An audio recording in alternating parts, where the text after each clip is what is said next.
Assalamualaikum warahmatullahi wabarakatuh.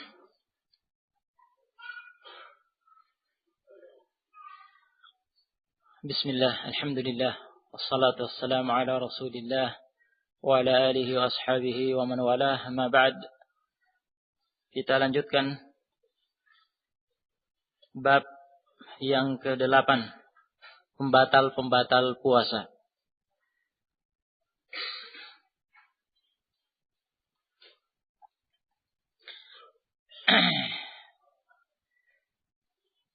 Kata al-Imam As-Sa'di rahimahullah, wa man aftara fa alaihi al-qada'u faqat idza kana fitruhu bi aklin aw bi syurbin aw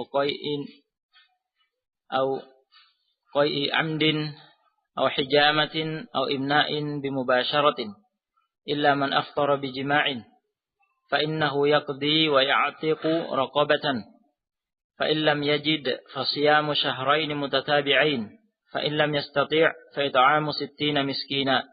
Wa qala an-nabiy sallallahu alaihi wa alihi wasallam, man nasiya wa huwa sha'imun fa akala aw shariba falyutimma shaumahu fa innama at'amahu Allah wa saqahu, muttafaqun alaih.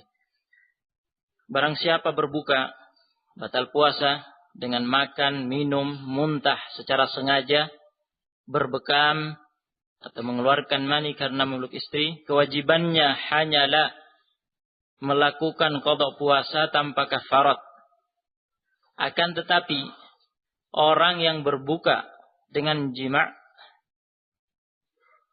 dengan senggama, wajib melakukan qada puasa dan membebaskan budak sebagai kafarat. Jika tidak mendapatkan budak, ia wajib menebusnya dengan berpuasa selama 2 bulan berturut-turut. Jika ia tidak mampu, ia wajib menebusnya dengan memberi makan 60 orang fakir miskin. Nabi sallallahu alaihi wasallam bersabda, barang siapa lupa selagi ia berpuasa, lalu ia makan atau minum, hendaklah ia menyempurnakan, melanjutkan puasanya, karena sesungguhnya Allah semata-mata memberi makan dan minum kepadanya tanpa membatalkan puasa. Muttafaq alaih. Pembahasan pertama, syarah keterangan matan ini, ketentuan batalnya puasa bagi pelaku pembatal-pembatal puasa.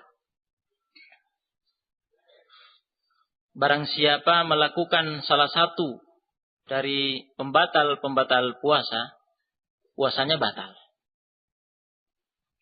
Ya.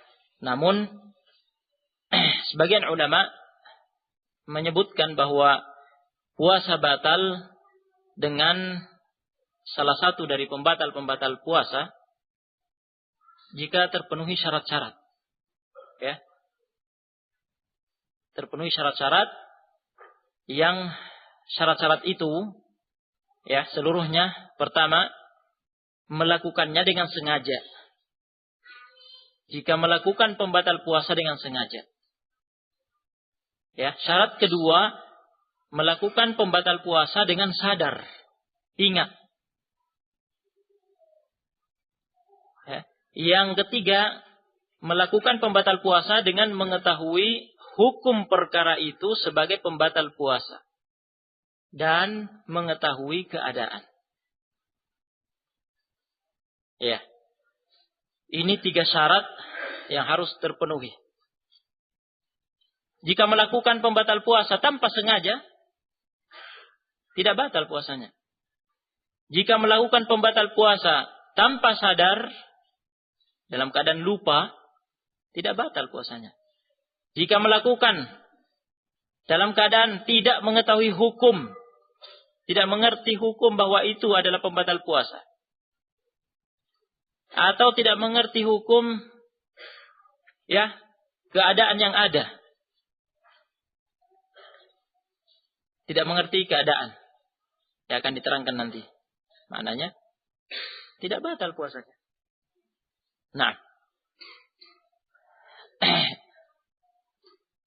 adanya syarat-syarat yang kita dengar yang disebutkan oleh sebagian ulama ini dibenarkan oleh Syekh Al-Utsaimin rahimahullah.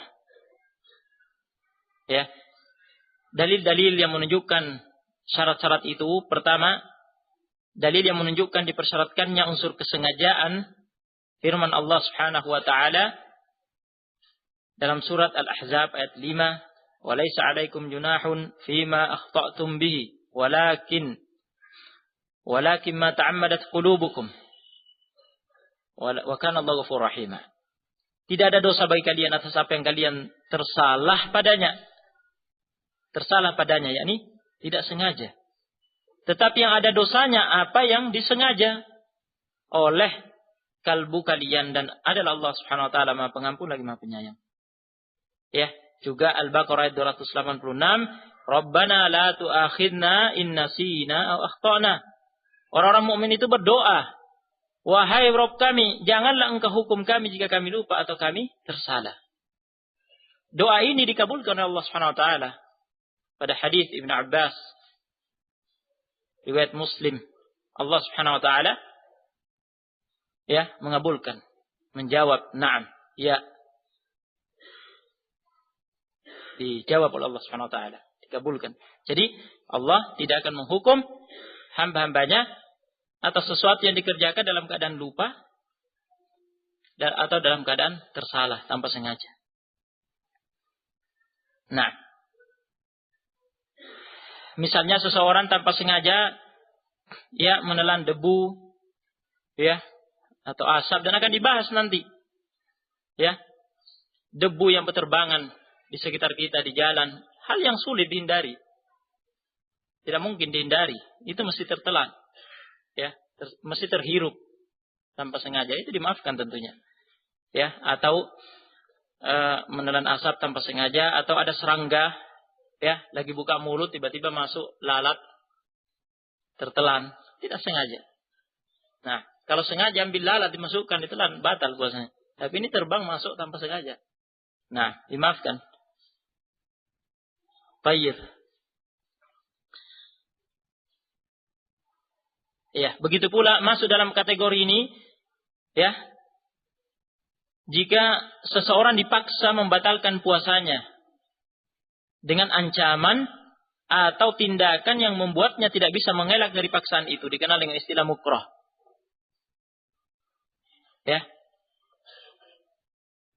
Ancaman atau dengan tindakan yang membuatnya tidak bisa mengelak dari paksaan itu. Nah, ini mukrah. Ini tergolong tidak sengaja.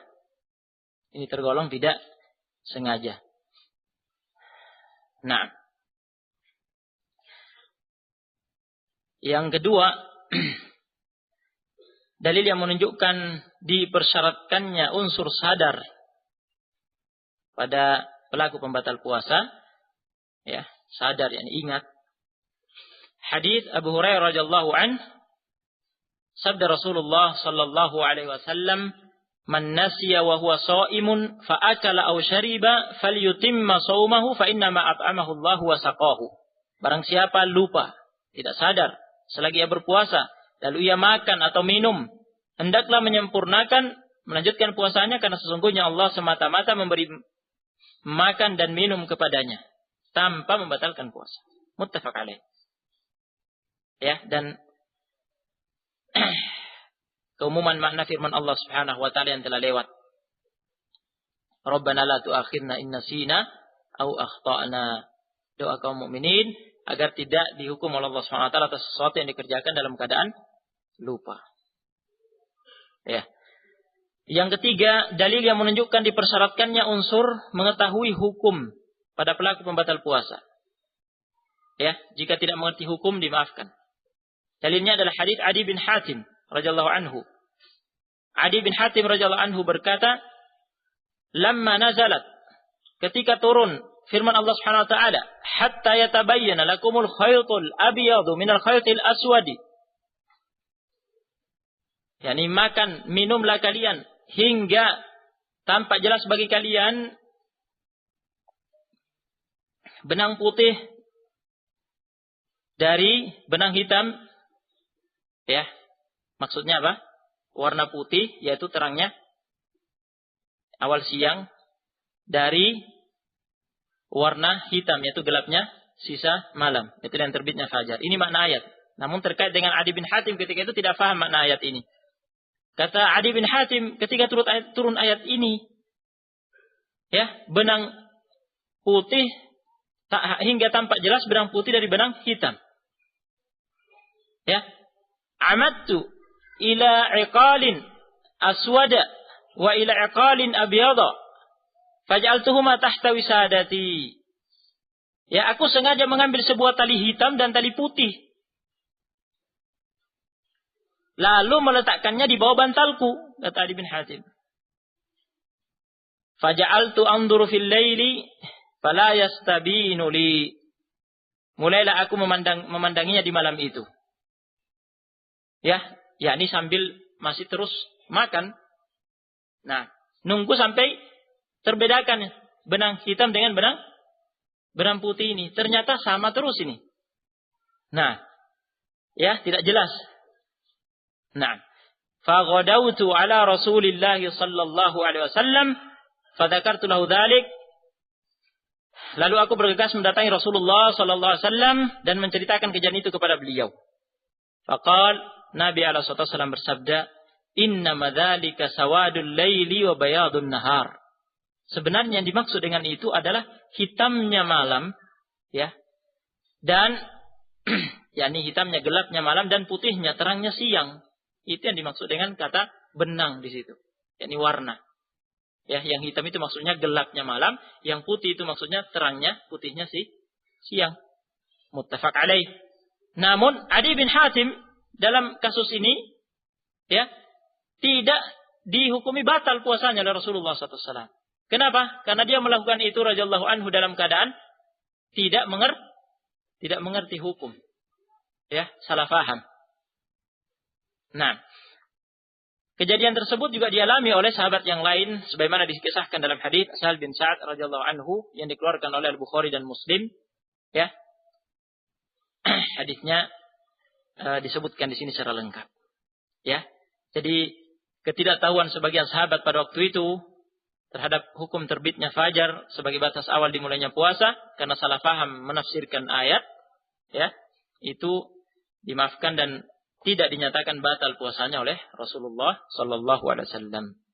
Yang keempat, dalil yang menunjukkan dipersyaratkannya pelaku pembatal puasa mengetahui keadaan, ya, untuk bisa dihukumi batal puasanya. Dalilnya adalah hadis Asma bint Abi Bakar radhiyallahu anhuma.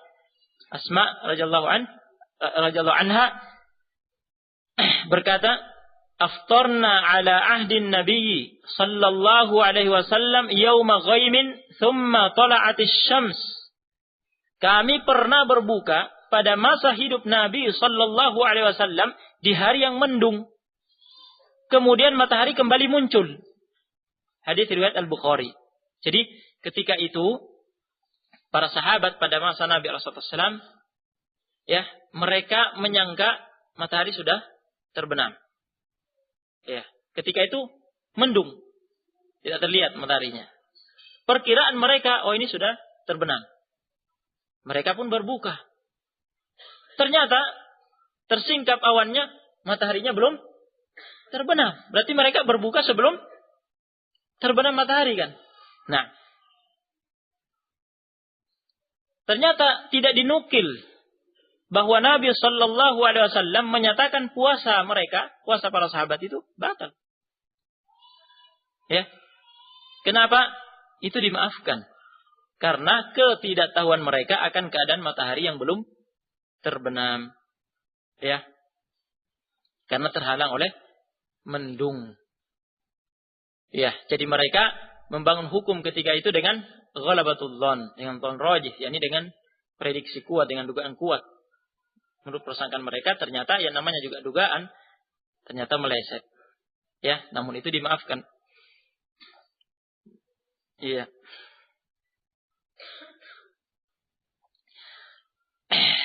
Dan dalil-dalil pendukung lainnya yang bisa disimak secara lengkap di buku ini. Nah, kita masuk ke pembahasan macam-macam pembatal puasa. Ya, ada beberapa macam pembatal puasa. Sebagian dari pembatal puasa itu disepakati oleh ulama, tidak diperselisihkan. Sebagiannya diperselisihkan. Yani Pembatal-pembatal puasa yang disebutkan oleh Al-Imam As-Sa'di pada matan yang telah kita baca tadi, ya, ada yang disepakati oleh ulama, ada yang diperselisihkan oleh ulama. Ya. Yang disepakati oleh ulama adalah makan, minum, dan berhubungan suami istri. Ya, jima. Ketiga pembatal ini disepakati oleh ulama. Terdapat nas-nas yang menunjukkan bahwa ketiga perkara tersebut merupakan pembatal puasa. Ya. Di antaranya firman Allah Subhanahu wa taala Al-Baqarah ayat 187, "Fal'ana bashiruhunna wabtagu ma kataballahu lakum wa kulu washrabu hatta yatabayyana lakumul khaytul abyadu minal khaytil aswadi minal fajr, thumma atimmus siyama ilal lail." Maka dari itu, sekarang campurilah mereka istri kalian. Ya, ini dalil, ya, berhubungan suami istri adalah pembatal puasa. Yakni sekarang maksudnya di malam hari. Hal itu boleh. Ya, adapun di siang hari tidak boleh. Nah, dan carilah apa yang telah ditetapkan Allah untuk kalian, yaitu mencari anak, diniatkan untuk mencari anak, keturunan. Serta makan minumlah. Ini dalil tentang makan dan minum. Ya. Hingga jelas bagi kalian benang putih, yakni terangnya siang, dan benang hitam, yakni gelapnya malam, yaitu fajar. Kemudian sempurnakanlah puasa itu sampai datang malam. Nah,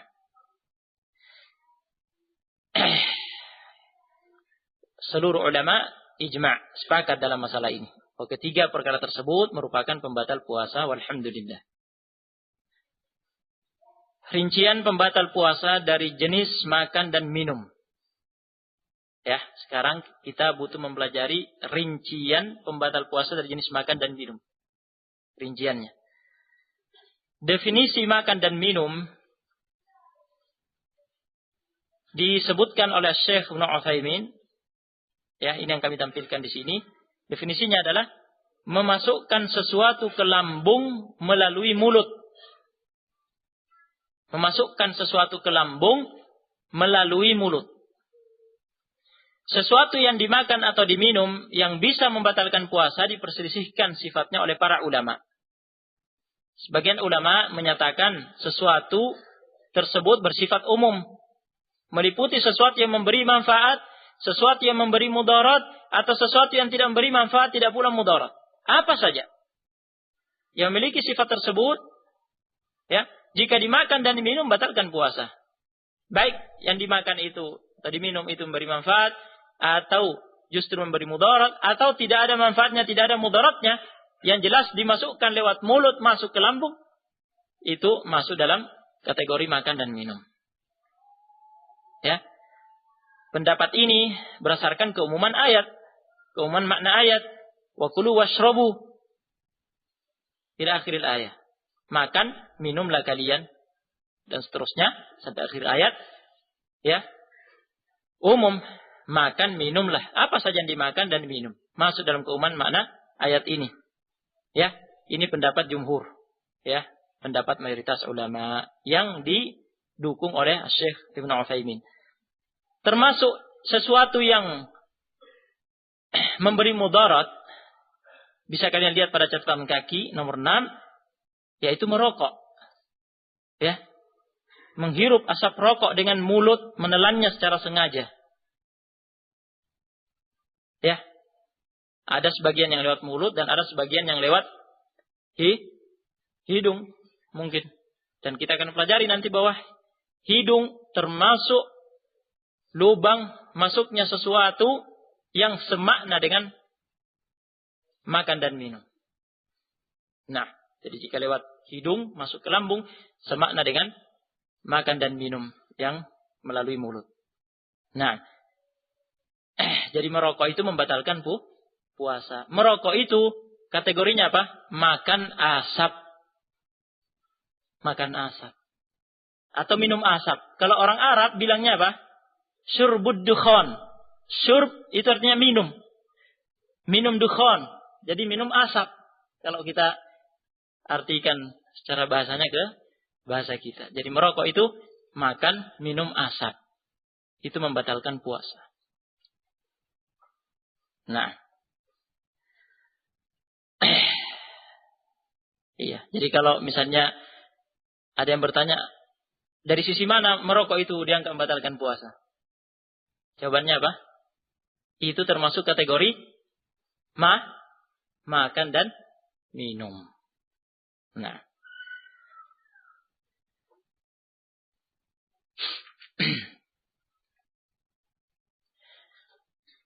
Iya, ini pendapat yang terbaik yang telah kita dengar, pendapat jumhur. Nah, pendapat-pendapat yang lain lengkapnya bisa dilihat di buku ini. Masalah pertama, halaman 138. Hukum menelan sisa-sisa makanan di mulut ketika puasa. Nah, mungkin setelah makan sahur, ya, terkadang kan ada yang terselip. Nah, di sela-sela gigi kita, nah, sisa-sisa makanan. Nah, sudah terbit fajar, nah, sudah siang, kemudian, ya, sisa-sisa makanan itu kita dapatkan. Nah, bagaimana hukum menelannya? Ya, dikatakan di sini Ibnul Munzir rahimahullah telah menukilkan adanya ijma' ulama bahwa sisa makanan di mulut yang kadarnya sedikit sehingga sulit untuk dikeluarkan dan sulit dihindari agar tidak tertelan, tidak membatalkan puasa jika tertelan. Terkadang ada yang kecil sekali. Kita berusaha mengambilnya dengan lidah kita dicari, meleset terus. Sulit.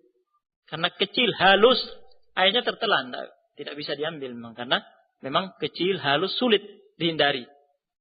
Ini dimaafkan. Nah, seperti kata Imam Munzir di sini, menukil ijma'.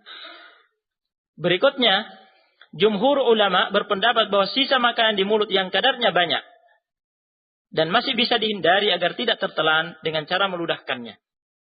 Ya, kita bisa mengambilnya dengan lidah kita atau bisa memegangnya dengan jari kita, bisa kita ludahkan. Ya, ini wajib diludahkan, tidak boleh ditelan. Jika sengaja menelannya, ya, puasa batal. Ya, puasa batal. Nah, adapun tidak sadar, tidak sengaja, ya kita sudah tahu kan, ya, pembahasan di awal. Nah, bahwa dimaafkan kalau tidak sengaja. Adapun jika sengaja, ya, puasa batal. Nah, ini pendapat jumhurin yang benar. Masalah kedua, hukum menelan rasa makanan yang tersisa di mulut ketika puasa. Terkadang masih ada, ya, tersisa rasanya, ya. Nah, manis-manisnya masih tersisa atau asin-asinnya, rasa bumbunya. Kalau misalnya, ya, habis makan makanan yang berbumbu. Nah, masih tersisa. Nah, jadi jika telan terasa, ya, rasanya itu terasa. Nah, Syekh Ibnu Utsaimin mengatakan rasa makanan yang tersisa di mulut wajib diludahkan dan tidak boleh ditelan. Ya. Artinya jika ditelan secara sengaja membatalkan puasa. Jadi itu harus diludahkan. Nah, hilangkan rasa itu bisa dengan cara berkumur-kumur, ya. Nah, untuk menghilangkan rasa itu. Nah, ludahkan, jangan ditelan. Masalah ketiga, hukum menelan rasa yang tersisa setelah bersiwak atau bersikat gigi dan pasta gigi ketika puasa. Akan dipelajari nanti bahwa boleh bersiwak selagi berpuasa, boleh sikat gigi dengan pasta gigi selagi berpuasa. Yang penting berhati-hati. Nah, siwak itu kan ada rasanya, ya. Ya. Siwak itu menggosok gigi dengan kayu siwak. Kayu siwak itu batang pohon arok. Ya, kalau di negeri kita diistilahkan dengan dengan siwak. Nah, kayu itu kayu arok namanya. Kayu, ya, pohon arok. Nah, itu kan ada rasanya kan itu. Nah, ada rasanya. Atau bersikat gigi dengan pasta gigi. Ya, pasta gigi jelas ada rasanya. Nah, rasa yang ada itu harus diludahkan. Jangan ditelan. Jika ditelan, ya sambil bersiul, sambil dicicipi, ditelan, itu termasuk kategori makan dan minum. Nah, itu membatalkan puasa. Ini telah difatwakan oleh Ibnu Utsaimin rahimahullah. Ya, lain halnya kalau tidak sengaja ya, ketika bersiwak tanpa sengaja tertelan. Kita sudah tahu kalau tanpa sengaja dimaafkan. Masalah keempat, hukum menelan darah yang bersumber dari rongga mulut atau hidung ketika puasa. Ya, mungkin gusinya berdarah atau bibirnya atau lidahnya berdarah. Dan dari hidung mungkin mimisan. Ya, darah itu tidak boleh ditelan. Ya, menelan darah pada asalnya baik ketika tidak berpuasa maupun ketika berpuasa hukumnya haram. Pada asalnya haram karena dilarang makan darah. Iya, hurrimat alaikumul maitatu wad-damu wa lahmul khinzir wa ma uhilla bihi wa ma uhilla li ghairillahi bihi.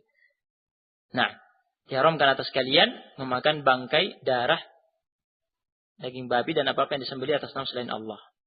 Ya. Pada asalnya memang haram.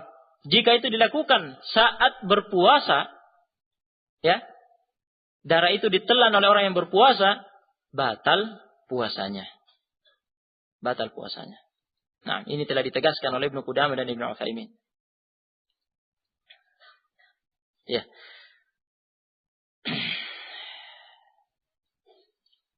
Lain halnya kalau tidak sengaja ya. Disebutkan di sini seperti halnya orang yang mimisan, ya. Kemudian mengalir langsung ke kerongkongannya tanpa melewati mulut. Ya. Langsung tertelan, ya, di luar kesengajaannya itu tidak membatalkan puasa. Nah, karena itu terjadi tanpa sengaja dan di luar kehendaknya. Ini difatwakan oleh Al-Lajnah Daimah yang diketuai oleh Ibnu Baz. Baik. Kalau darah yang karena mimisan itu darahnya ke mulut dulu, nah ini diludahkan, jangan ditelan. Tapi terkadang ada yang langsung masuk ke kerongkongan dan tertelan di luar kehendak, ya, tanpa sengaja, itu yang dimaafkan. Masalah kelima, hukum menelan dahak ketika puasa.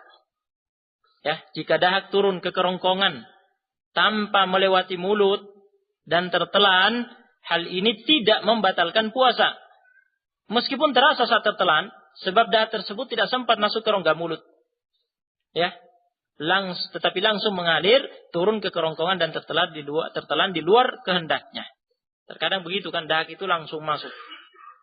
Nah, ini tanpa sengaja dimaafkan. Ya, adapun apakah diharuskan seseorang membebani diri, memberatkan diri, menarik, ya, menghentak, ya, menyentak dahak itu keluar dari kerongkongan, gitu. Nah, apakah diharuskan seperti itu? Kata Ibnu Utsaimin rahimahullah, ya, tidak sepantasnya dilakukan hal itu. Ya, tidak sepantasnya dilakukan hal itu. Biarkan saja sudah. Karena itu sudah di luar kehendak. Ya, Allah SWT yang mengaturnya. Di luar kehendak kita. Nah, itu tanpa sengaja. Jadi jangan membebani dan memberatkan diri melakukan itu, ya, berusaha menyentaknya keluar.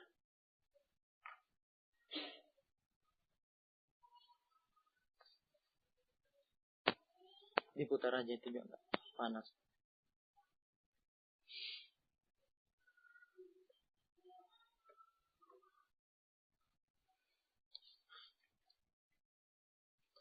Nah, adapun jika dahak tersebut mengalir turun dan masuk ke rongga mulut orang yang berpuasa, ya, dahak itu masuk ke rongga mulut. Nah, sekarang, ya, terdapat pilihan antara diludahkan, dikeluarkan atau ditelan.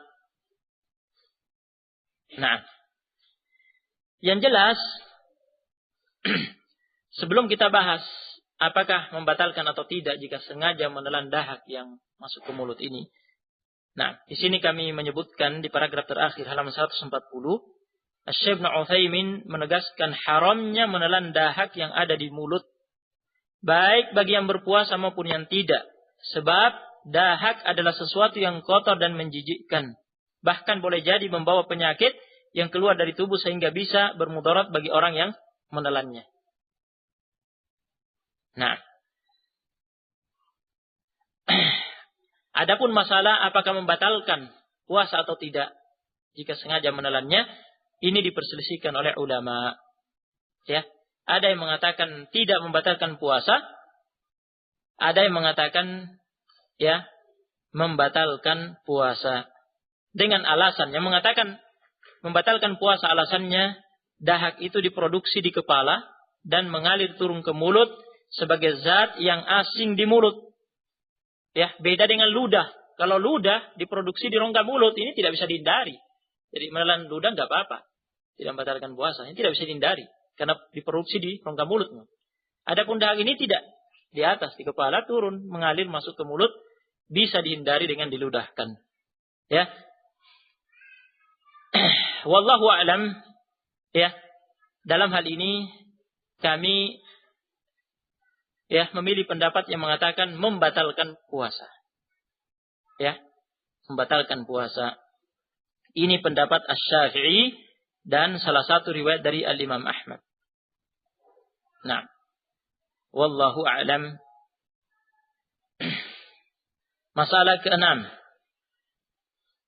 Hukum menelan sesuatu yang masuk lewat hidung.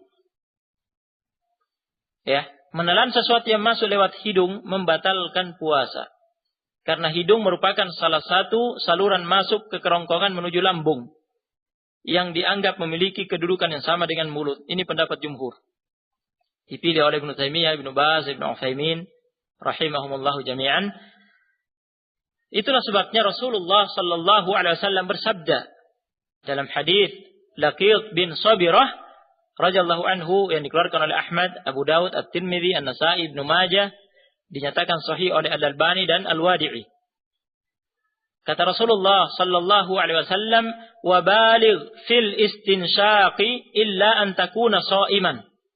Dan bersungguh-sungguhlah, berlebihanlah engkau dalam istinsyaq, menghirup air ke dalam hidung ketika wudu.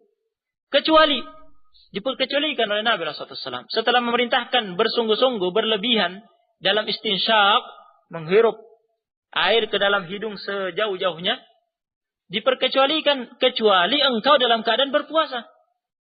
Kalau berpuasa, jangan ya bersungguh-sungguh, jangan berlebihan menghirup air ke dalam hidung. Jangan berlebihan dalam istinsyaq saat berwudu. Dia berpuasa. Ya, larang ini sifatnya makruh. Larang ini sifatnya makruh, bukan larang yang bersifat haram. Nah, apa alasannya? Apa sebabnya? Ya, Rasulullah sallallahu alaihi wasallam melarang. Larangannya bersifat makruh, melarang bersungguh-sungguh dalam melakukan istinsyaq. Nah, apa alasannya? Yani apa sebabnya Nabi SAW memperkecualikan ini? Kalau puasa, jangan ya berlebihan dalam melakukan istinsyaq. Nah, tidak ada alasan lain yang diketahui ya kecuali ya selain dikarenakan hal itu dapat mengakibatkan masuknya air ke kerongkongan lantas tertelan sehingga membatalkan puasa. Jadi dikhawatirkan kalau berlebihan istinsyaqnya ya masuk ya ke kerongkongan kemudian tertelan. Nah, ini satu-satunya alasan yang diketahui ya dari larangan ini. Nah, ya meskipun tentunya jika tanpa sengaja tertelan ya, tidak ada kesengajaan, nah tentunya dimaafkan ya. Namun itu bisa menjadi penyebab batalnya puasa. Nah, sehingga dilarang oleh Nabi alaihi salatu wassalam.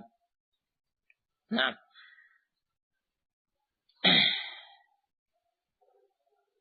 ya, dari sini dipetik hukum yang kita dengar bahwa hidung merupakan ya lubang masuk ya yang bersambung dengan kerongkongan ya terus ke lambung. Jika ada sesuatu yang masuk lewat ini semakna dengan makan dan minum yang melalui mulut. Nah, dalilnya hadis yang telah kita dengar. Nah, lihat halaman 142. Termasuk dalam kategori ini ya, yang masuk lewat hidung adalah hal-hal berikut. Pertama, menelan tetesan as-sa'ud yang masuk ke kerongkongan. As-sa'ud adalah obat yang diteteskan lewat hidung yang dikenal dengan gurah. Ya. Dikenal dengan istilah gurah. Nah. Ya, jadi obat gurah itu yang diteteskan lewat hidung tidak boleh ditelan itu. Nah, tidak boleh ditelan. Jika diteteskan lewat hidung, jika tembus ke kerongkongan, ya, ditelan secara sengaja membatalkan puasa. Nah,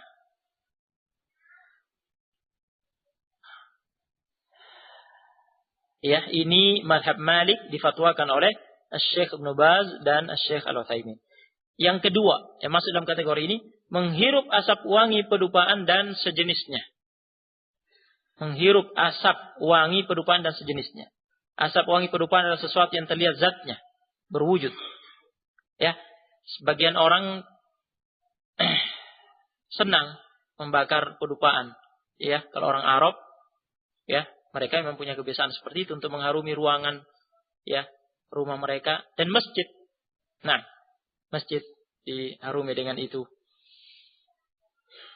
Nah, ya, apalagi kalau mau Jumatan. Kalau mau Jumatan, masjid ini diasapi dengan pedupaan sehingga harum semerbak dengan menggunakan kayu gaharu. Ya, kayu gaharu. Kalau tidak kayu gaharu, yang lainnya dibakar, pedupaan, mengumpulkan asap, nah ini mengharumi ruangan. Ya, atau juga untuk mengharumi pakaian. Nah, jadi mereka orang Arab melakukannya, membakar pedupaan ini dari kayu gaharu. Ya, pakaiannya dibasahi dulu. Nah, diperciki air, kemudian diasapi dengan itu, jadi harum. Nah, melakukan ini pada bulan puasa di siang hari boleh. Tetapi hati-hati, asapnya itu jangan dihirup dengan sengaja. Nah, karena itu zat yang berwujud itu. Kalau dihirup, ya, masuk lewat hidung, ya, berarti itu masuk dalam kategori yang disemakna dengan makan dan minum, membatalkan puasa. Baik.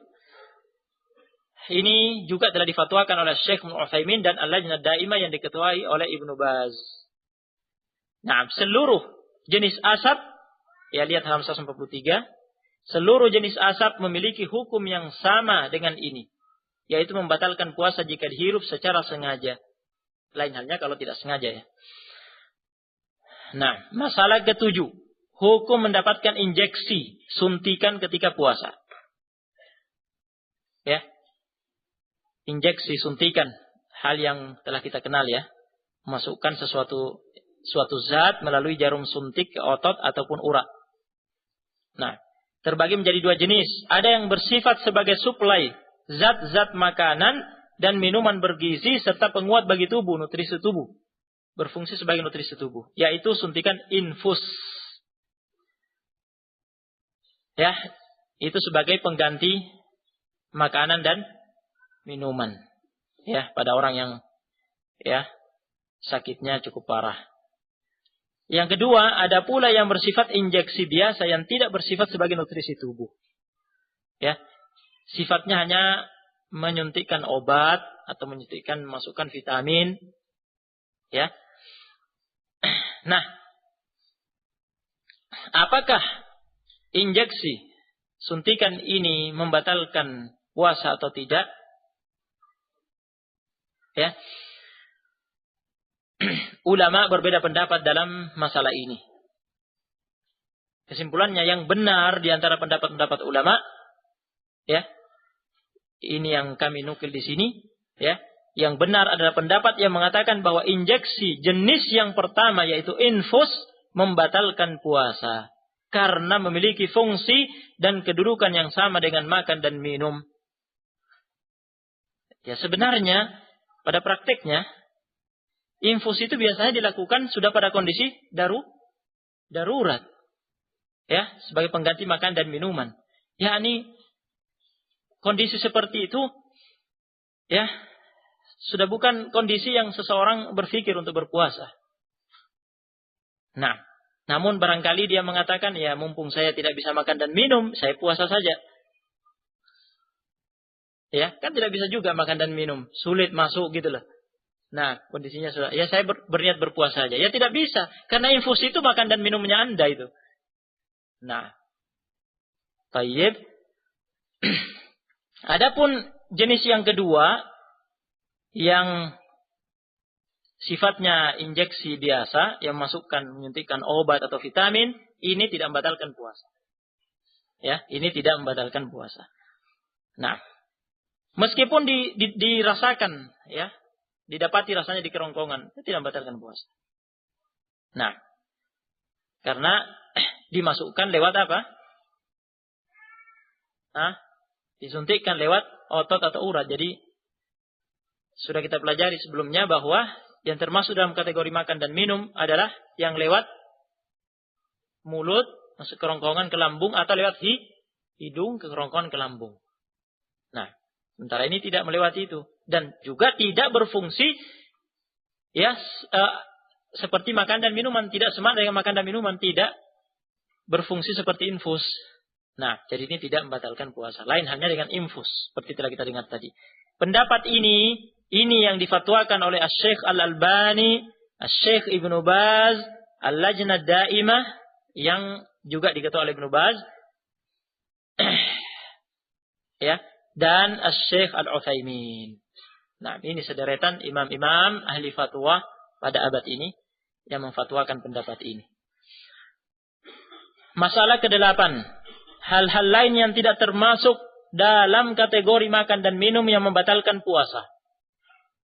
Ya, hal-hal yang akan disebutkan ini tidak membatalkan puasa karena tidak termasuk dalam kategori makan dan minum. Yang pertama, menelan ludah dan air liur. Ya, menelan ludah dan air liur boleh, tidak membatalkan puasa. Karena ludah dan air liur diproduksi di mulut. Ya, tidak mungkin dihindari untuk menelannya.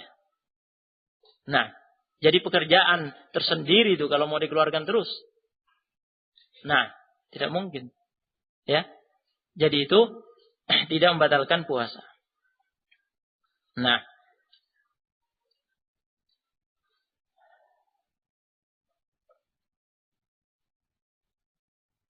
kalau seseorang misalnya mengumpulkan ludahnya di mulut, ya lantas menelannya. Namun ini ya sepertinya enggak dilakukan ya. Cuma pembahasan hukum, jika ludah itu terkumpul kemudian ditelan, ya, itu pun tidak makruh. Kata ya sebagian ulama, dan itu dibenarkan oleh Ibnu Utsaimin. Nah, yang kedua, menelan debu jalanan. Menelan debu di jalanan tidak mungkin dihindari. Nah, tidak mungkin.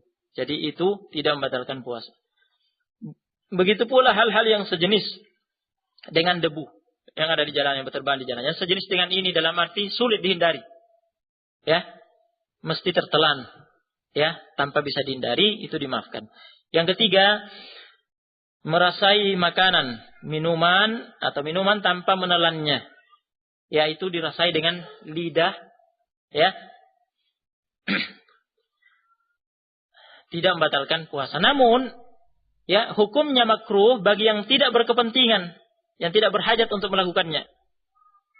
Yang tidak punya kepentingan, tidak berhajat untuk merasai makanan atau minuman itu dengan ya lidahnya, makruh melakukannya. Adapun yang berkepentingan, yang berhajat, tidak mengapa melakukannya. Contohnya, seseorang yang sedang memasak, ya, dia berkepentingan untuk merasai jangan-jangan keasinan, ya, jangan-jangan tawar, jangan-jangan tidak manis, jangan-jangan kemanisan. Ini terkait dengan maslahat, ya, keluarga misalnya yang akan berbuka puasa. Nah, mau berbuka puasa, kan harapannya bisa berbuka puasa dengan nikmat, kan begitu. Ya, dengan makanan yang enak, alhamdulillah rezeki dari Allah Subhanahu wa taala. Namun kalau keasinan, ya, atau yang lainnya kan jadi kacau. Nah, jadi butuh dirasai. Tetapi setelah dirasai diludahkan, ya, tidak ditelan. Nah, begitu pula seseorang hendak membeli satu jenis makanan. Ya, di antara kita misalnya keluar, ya, ke pasar ingin membeli kue atau yang lainnya, ya, kita khawatir. Nah, rasanya tidak cocok kan? Kita berkepentingan, berhajat untuk merasai dengan lidah kita. Nah, kemudian diludahkan. Ya, tidak makruh karena kita berkepentingan. Ya, hal ini difatwakan oleh Ibnu Baz. Nah, pada athar yang diriwayatkan oleh Ibnu Abi Syaibah dan Al-Baihaqi yang dinyatakan hasan oleh Al-Albani, keterangan lengkapnya mengenai derajat hadis ini bisa dilihat pada catatan kaki. Nah, kata Ibnu Abbas radhiyallahu anhuma, la ba'sa ay yatata'ama as-sha'imu al-'asala was-samna wa nahwahu yamujjuhu.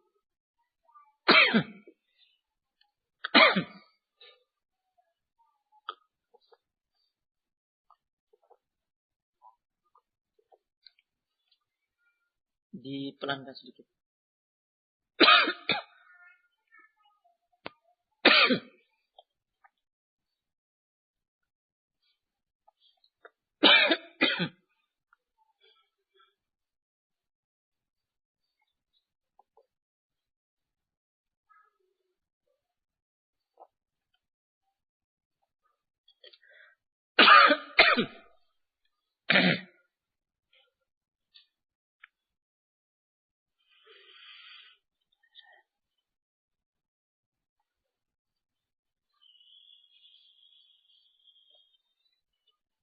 Nah,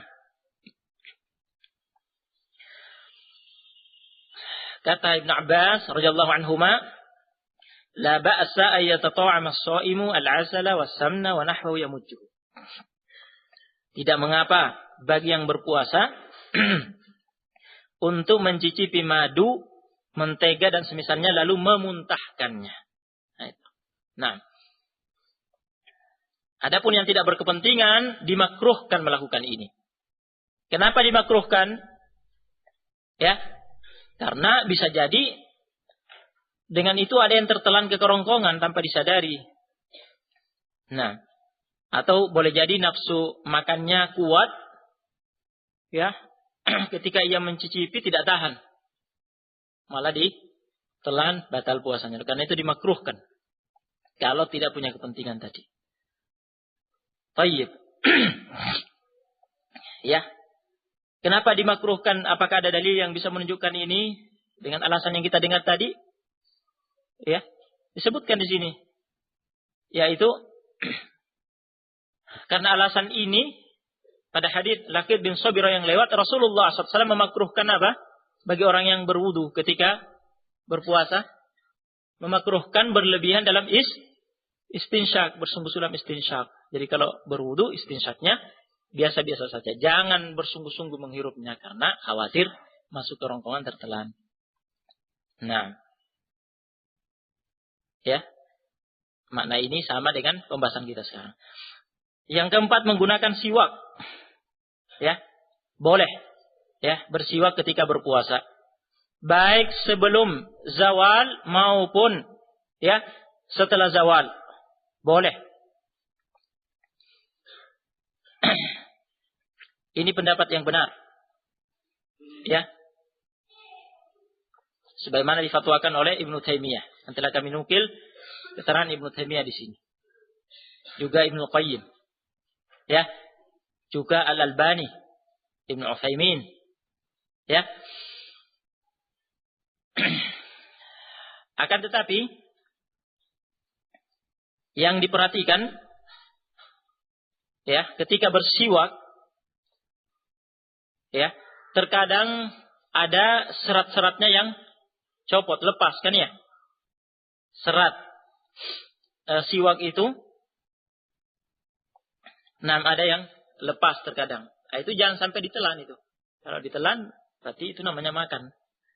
Ya, jadi serabutnya itu, ya, serabut siwak itu ketika bersiwak kan terkadang ada yang copot. Nah, itu harus diludahkan, jangan sampai ditelan. Kalau ditelan sengaja, ya, sadar itu membatalkan puasa. Begitu pula rasanya, ya, jangan sampai ditelan seperti yang tadi terangkan sebelumnya. Nah, keterangan ini disebutkan oleh Ibnu Utsaimin, kami nukil keterangan Ibnu Utsaimin rahimahullah di sini dari Majmu' ar-Rasail. Yang kelima, menggunakan pasta gigi.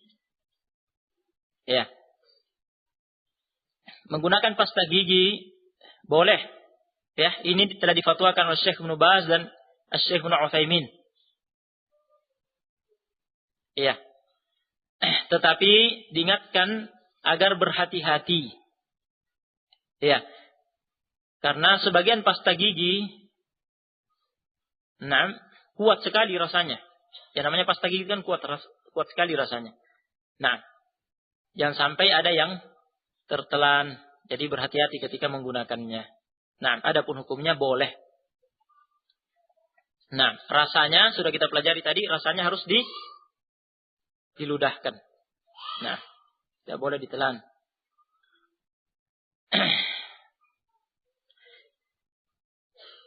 Ibnu Utsaimin rahimahullah di sini punya fatwa.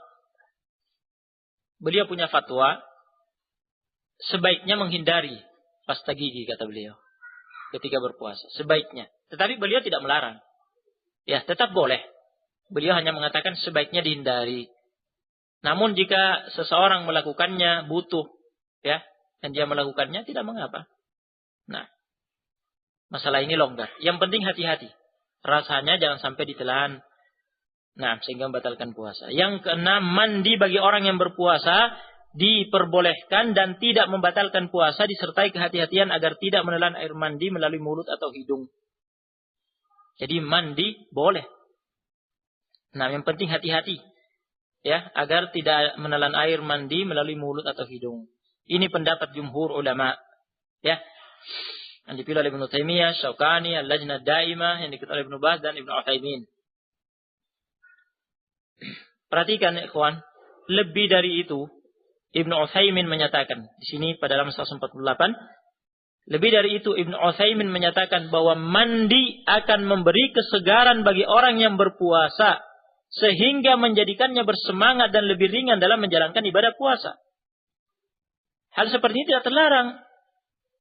Nah, ya justru menjadikan segar dan semangat untuk beribadah. Nah, lebih semangat untuk sholat, lebih semangat untuk baca Quran, berzikir. Nah, Rasulullah SAW sendiri pernah mandi ketika berpuasa. Nah, seperti pada hadis Aisyah, sebagaimana pada hadis Aisyah dan Ummu Salamah radhiyallahu anhuma yang diriwayatkan oleh Bukhari dan Muslim. Nah, hadisnya muttafaq alaih. Ya, ketika Rasulullah SAW dalam keadaan junub, sudah terbit fajar, beliau belum sempat mandi. Jadi beliau mandi setelah terbit fajar. Mandi junubnya setelah terbit fajar. Berarti mandi sudah dalam keadaan berpuasa. Nah, juga hadis seorang sahabat Rasulullah sallallahu alaihi wasallam dikeluarkan oleh Imam Malik dan Abu Daud, disahihkan oleh Al-Albani, ya. Sahabat itu melihat Rasulullah alaihi salatu wassalam mandi di suatu tempat yang namanya Arj. Ya, Nabi alaihi salatu wassalam mengguyurkan air di atas kepalanya dalam keadaan berpuasa karena kehausan atau tersengat matahari. Jadi Rasulullah SAW ketika itu mandi karena kehausan atau karena tersengat panas matahari. Beliau ingin menyegarkan dirinya, maka mandi. Nah, dengan itu justru ya menyegarkan tubuh, ya, lebih semangat dan lebih membantu untuk menyempurnakan puasa. Yang penting berhati-hati agar tidak ada air yang tertelan lewat mulut atau hidung. Nah, adapun pendapat yang mengatakan makruh, ya, mandi itu makruh, pendapat ini ya lemah. Nah, terbantah dengan dalil-dalil yang telah lewat. Rasulullah SAW sendiri mandi ketika berpuasa. Yang ketujuh, memakai celak mata yang rasanya sampai ke kerongkongan hingga tertelan. Ya. Boleh memakai celak mata, boleh. Ya, meskipun rasanya sampai kerongkongan hingga tertelan boleh. Karena ini bukan lewat mulut dan bukan lewat hidung, tapi lewat mata. Ini tidak semakna dengan makan dan minum. Ya. Itu tidak termasuk saluran yang semakna dengan makan dan minum. Nah, memakai celak mata biasa dilakukan pada masa Rasulullah SAW. Umum dilakukan oleh kaum muslimin di masa itu dan tidak ada peringatan dari Nabi SAW bahwa itu tidak boleh ketika berpuasa. Nah, hukum asal ya juga mendukung ini. Hukum asalnya suatu ibadah, ibadah puasa tidak boleh dinyatakan batal tanpa ada dalil. Adapun hadis yang melarang pemakaian celak mata ketika berpuasa, hadis tersebut dhaif. Hadis tersebut lemah, tidak bisa dijadikan dalil. Nah, yang kedelapan, memakai tetes mata dan tetes telinga yang rasanya sampai ke kerongkongan hingga tertelan. Jika seseorang butuh berobat, ya, sementara dia sedang berpuasa, dia butuh meneteskan ya obat ke matanya, tetes mata, atau ada gangguan di telinganya, ya, sakit dan dia butuh mengobatinya, meneteskan obat ke telinganya. Boleh. Jika tetesan itu tembus sampai kerongkongan tertelan, itu tidak membatalkan puasa. Ya. Karena itu bukan saluran yang semakna dengan makan dan minum. Saluran masuknya sesuatu yang bermakna makan dan minum telah kita lewati, hanya dua, yaitu apa? Mulut dan hidung. Baik. Yang kesembilan, penggunaan minyak yang dioleskan di kulit atau rambut tidak mengapa dan tidak membatalkan puasa. Nah, ini sesuatu yang umum dilakukan oleh kaum muslimin di masa Rasulullah sallallahu alaihi wasallam. Nah, ya meskipun minyak yang dioleskan ke kulit itu mungkin meresap ya, masuk ke dalam tubuh lewat pori-pori, ya, pori-pori kulit dan itu menambah stamina, tetapi itu tidak semakna dengan makan dan minum. Nah, tidak membatalkan puasa. Boleh. Yang ke-10, bau-bauan berupa wewangian dan selainnya yang hanya mengeluarkan bau, tidak mengeluarkan zat yang berwujud, zat yang terlihat, yang akan terhirup dan tertelan. Ya. Minyak wangi itu, ya, wangian yang harum. Ya, tidak mengeluarkan bau, tidak mengeluarkan ya sesuatu zat yang berwujud. Jadi bukan seperti asap ya, yang keluar cuma bau harumnya saja tercium. Nah, yang seperti ini boleh digunakan selama berpuasa, tidak membatalkan puasa. Nah, ya, hukum asal ibadah puasa seseorang sah, tidak boleh dinyatakan batal dengan sesuatu perkara tanpa dalil yang jelas. Tidak boleh. Nah, lagi pula memakai wewangian, ya, utur, ya, itu umum pada masa Rasulullah sallallahu alaihi wasallam. Ya, kebiasaan yang umum dilakukan oleh kaum muslimin pada masa Rasulullah alaihi wasallam. Jika memang itu akan membatalkan puasa, tentu Rasulullah alaihi wasallam akan menerangkan dan melarang. Sementara tidak ada hadis yang melarang. Ya. Jadi ini yang benar.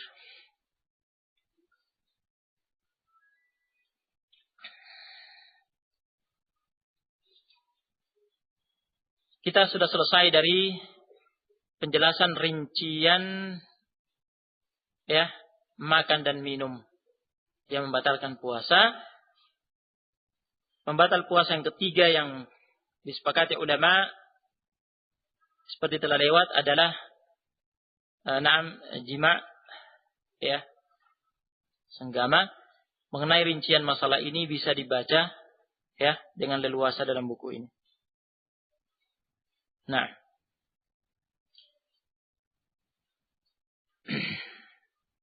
kita masuk ke pembahasan rincian pembatal-pembatal puasa yang diperselisihkan. Halaman 162.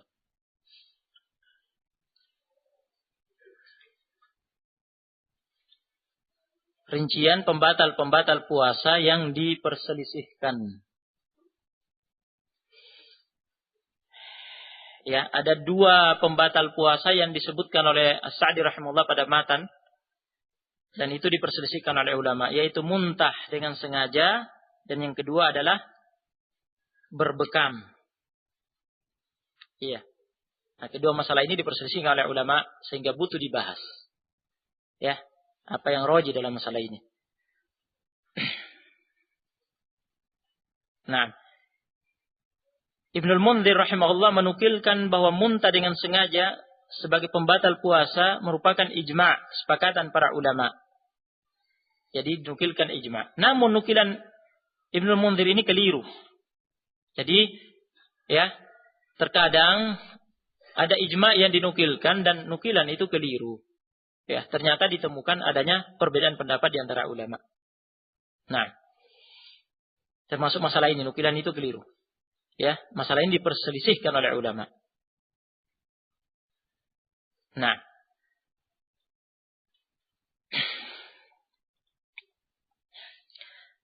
apa yang dimaksud dengan muntah dengan sengaja? Nah, apa yang dimaksud dengan muntah dengan sengaja? Muntah dengan sengaja itu seseorang sengaja membuat dirinya muntah.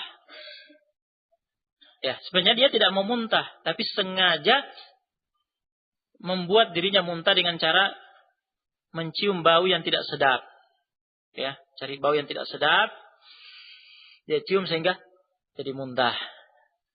Ya, atau sengaja memandang ke sesuatu yang kotor menjijikkan sehingga muntah. Ya, atau dia tekan perutnya. Ya, kalian bisa lihat nih pada halaman 163.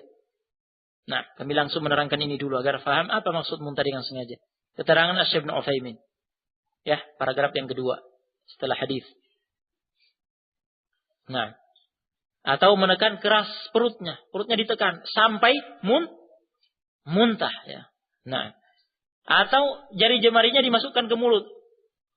Nah, sampai muntah. Nah, itu namanya sengaja muntah itu namanya muntah sengaja. Ya. Ini yang dianggap membatalkan puasa.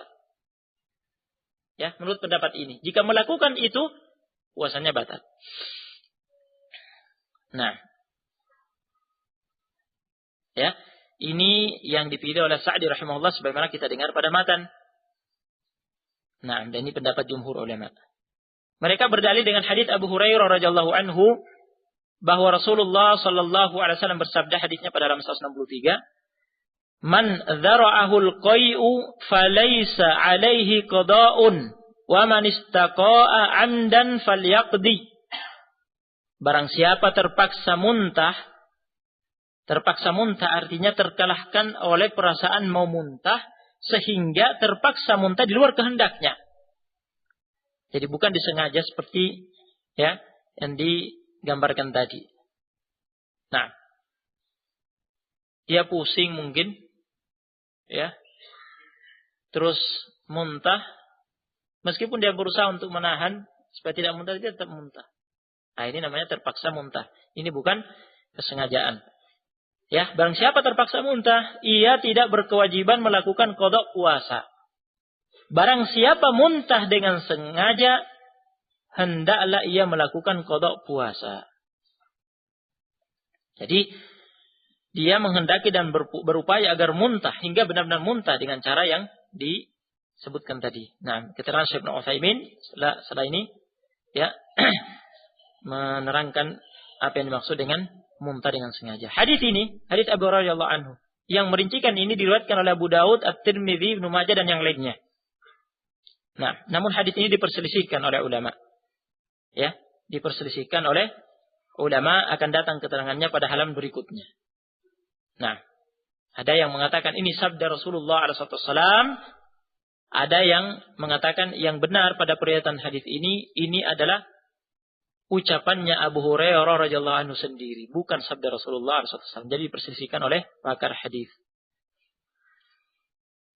Ya, dalil lain yang menguatkan pendapat ini, yang dijadikan sebagai syahid penguat ya oleh para ulama yang berpendapat dengan pendapat ini, adalah hadis Abu Darda dan Thauban maula Rasulullah sallallahu alaihi wasallam, anna nabiyya sallallahu alaihi wasallam qa'a fa aftara. Nabi sallallahu alaihi wasallam muntah, yakni muntah dengan sengaja, lalu beliau berbuka membatalkan puasa. Iya, riwayat Ahmad, Abu Daud, At-Tirmidzi dan lainnya. Ya. Jadi para ulama yang berpendapat dengan pendapat ini berdalil dengan hadis ini menganggap bahwa makna kata qa'ah, muntah dalam hadis ini semakna dengan istaqa'ah, yakni muntah dengan sengaja. Ya, semakna dengan istaqa'ah pada hadis Abu Hurairah di atas. Nah, Syekhuna Muqbil Al-Wadi'i, ya, beliau termasuk ulama yang sependapat dengan jumhur ulama dalam hal ini. Yani beliau, Syekh Muqbil juga sependapat dengan jumhur bahwa muntah dengan sengaja membatalkan puasa.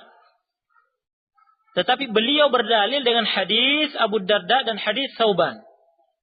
Anna Nabi sallallahu alaihi wasallam qa'a fa aftara. Berdalil dengan hadis ini. Beliau tidak berdalil dengan hadis Abu Hurairah yang merincikan.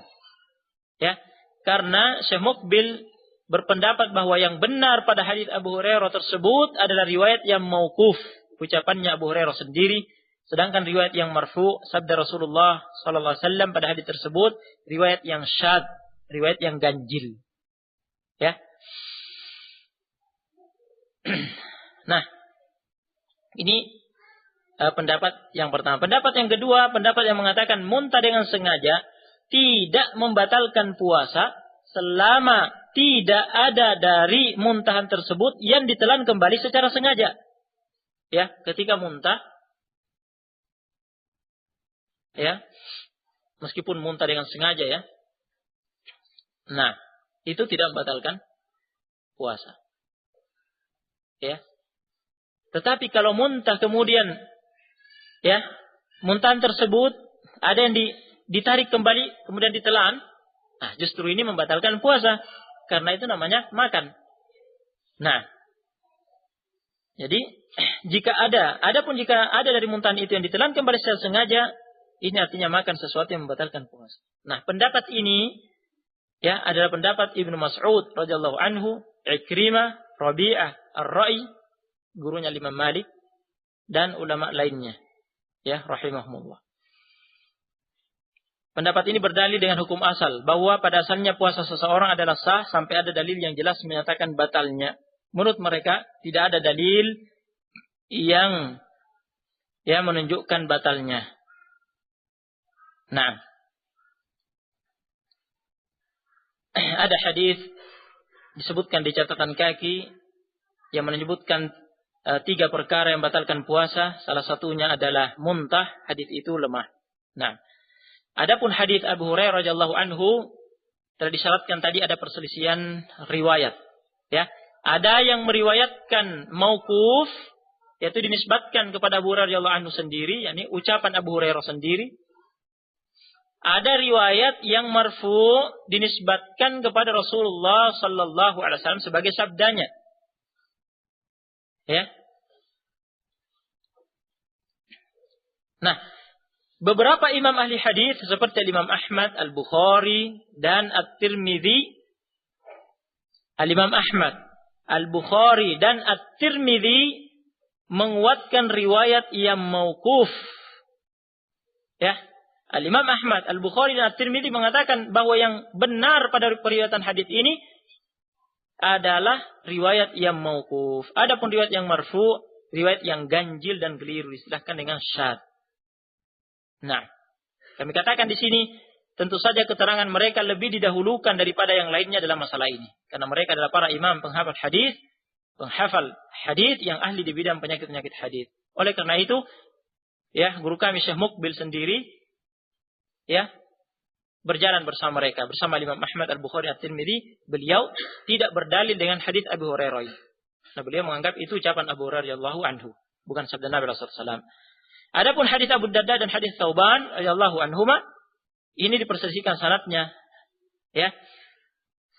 Ada yang melemahkan, namun, ya, 2 imam ahli hadis, yang keduanya guru dan murid, yaitu Al-Imam Al-Albani dan Syekh Muqbil, Al-Imam Muqbil, ya, keduanya sepakat mensahihkan hadis Abu Darda dan hadis Thauban.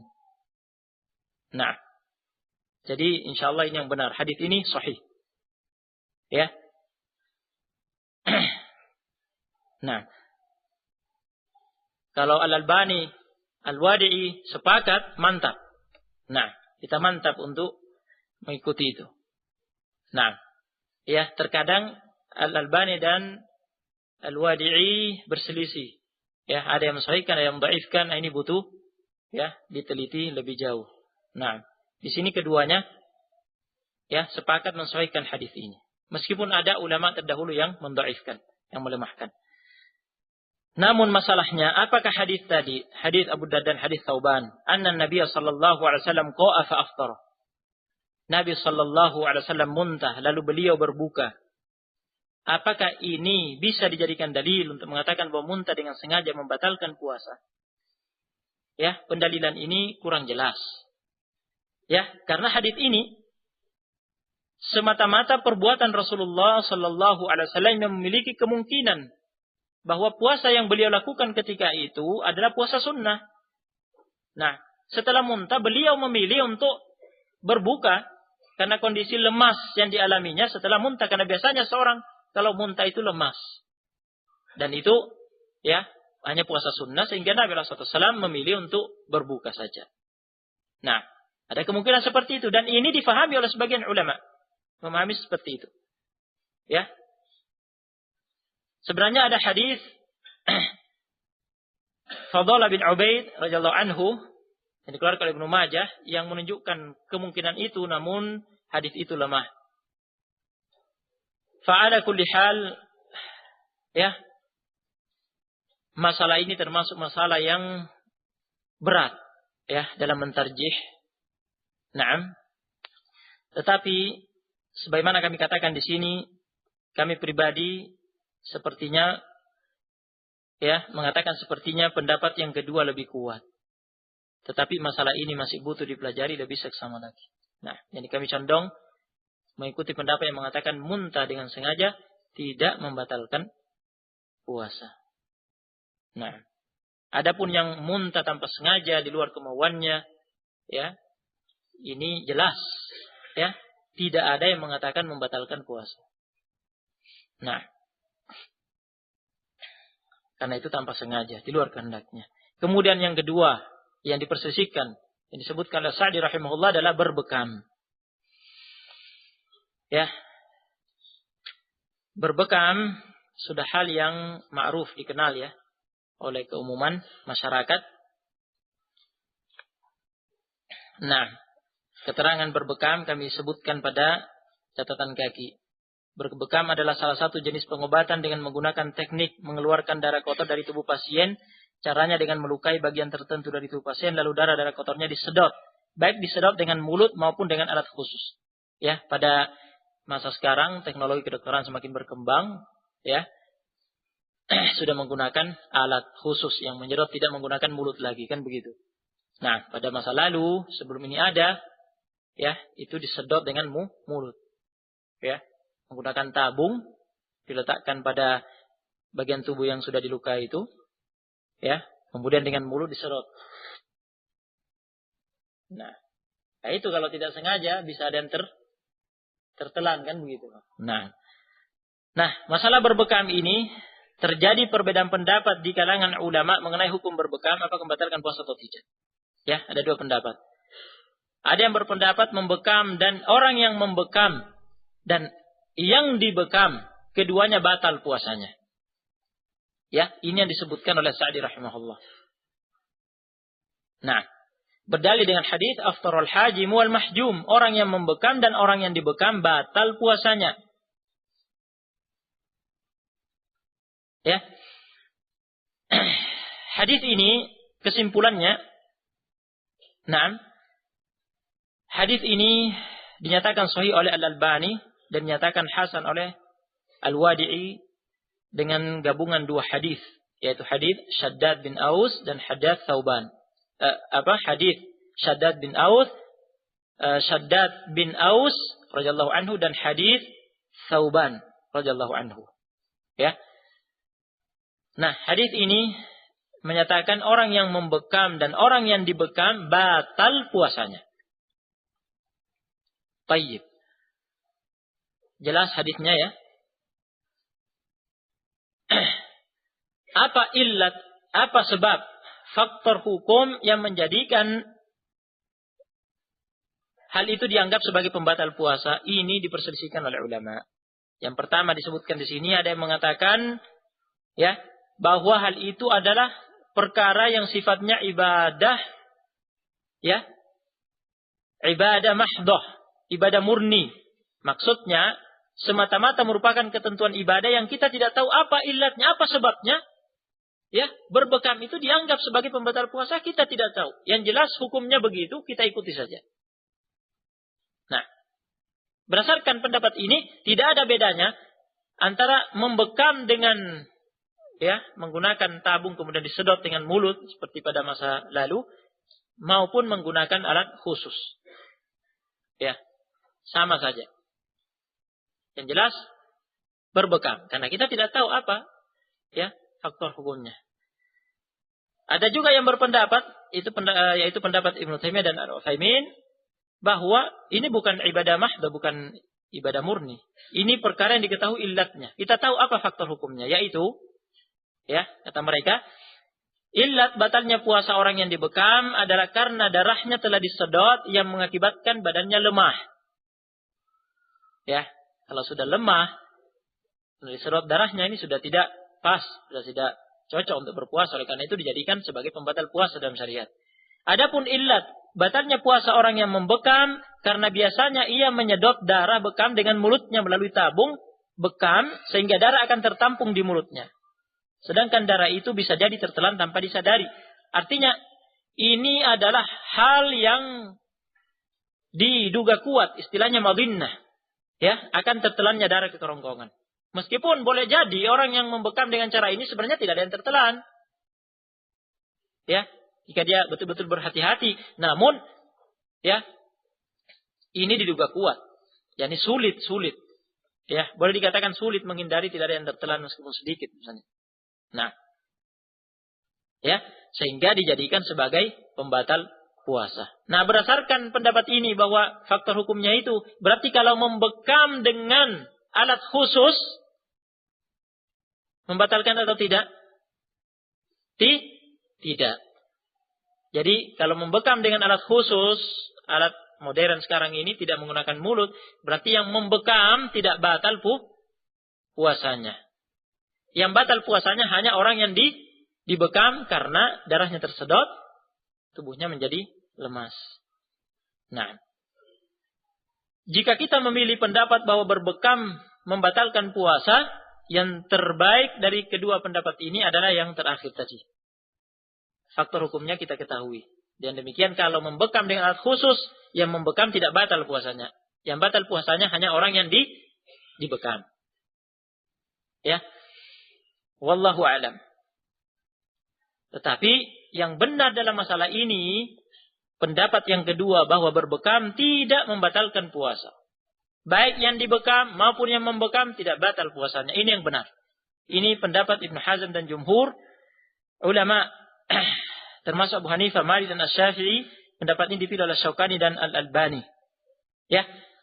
Mereka berdalil dengan hadis Ibnu Abbas radhiyallahu anhuma yang mengabarkan bahwa Nabi alaihi salatu wassalam ihtajama wa huwa shaim. Dan ada riwayat-riwayat yang lain, ya, yang bisa dilihat rinciannya di buku ini. Intinya, Nabi alaihi salatu wassalam pernah berbekam dalam keadaan berpuasa. Ini hadis dalam Sahih Al-Bukhari. Dalam Sahih Al-Bukhari. Ya, hadis ini sahih. Ya. Jadi Nabi alaihi salatu wassalam pernah berbekam dalam keadaan berpuasa dan tidak dianggap batal puasanya oleh beliau Rasulullah SAW. Nah, dalil lainnya,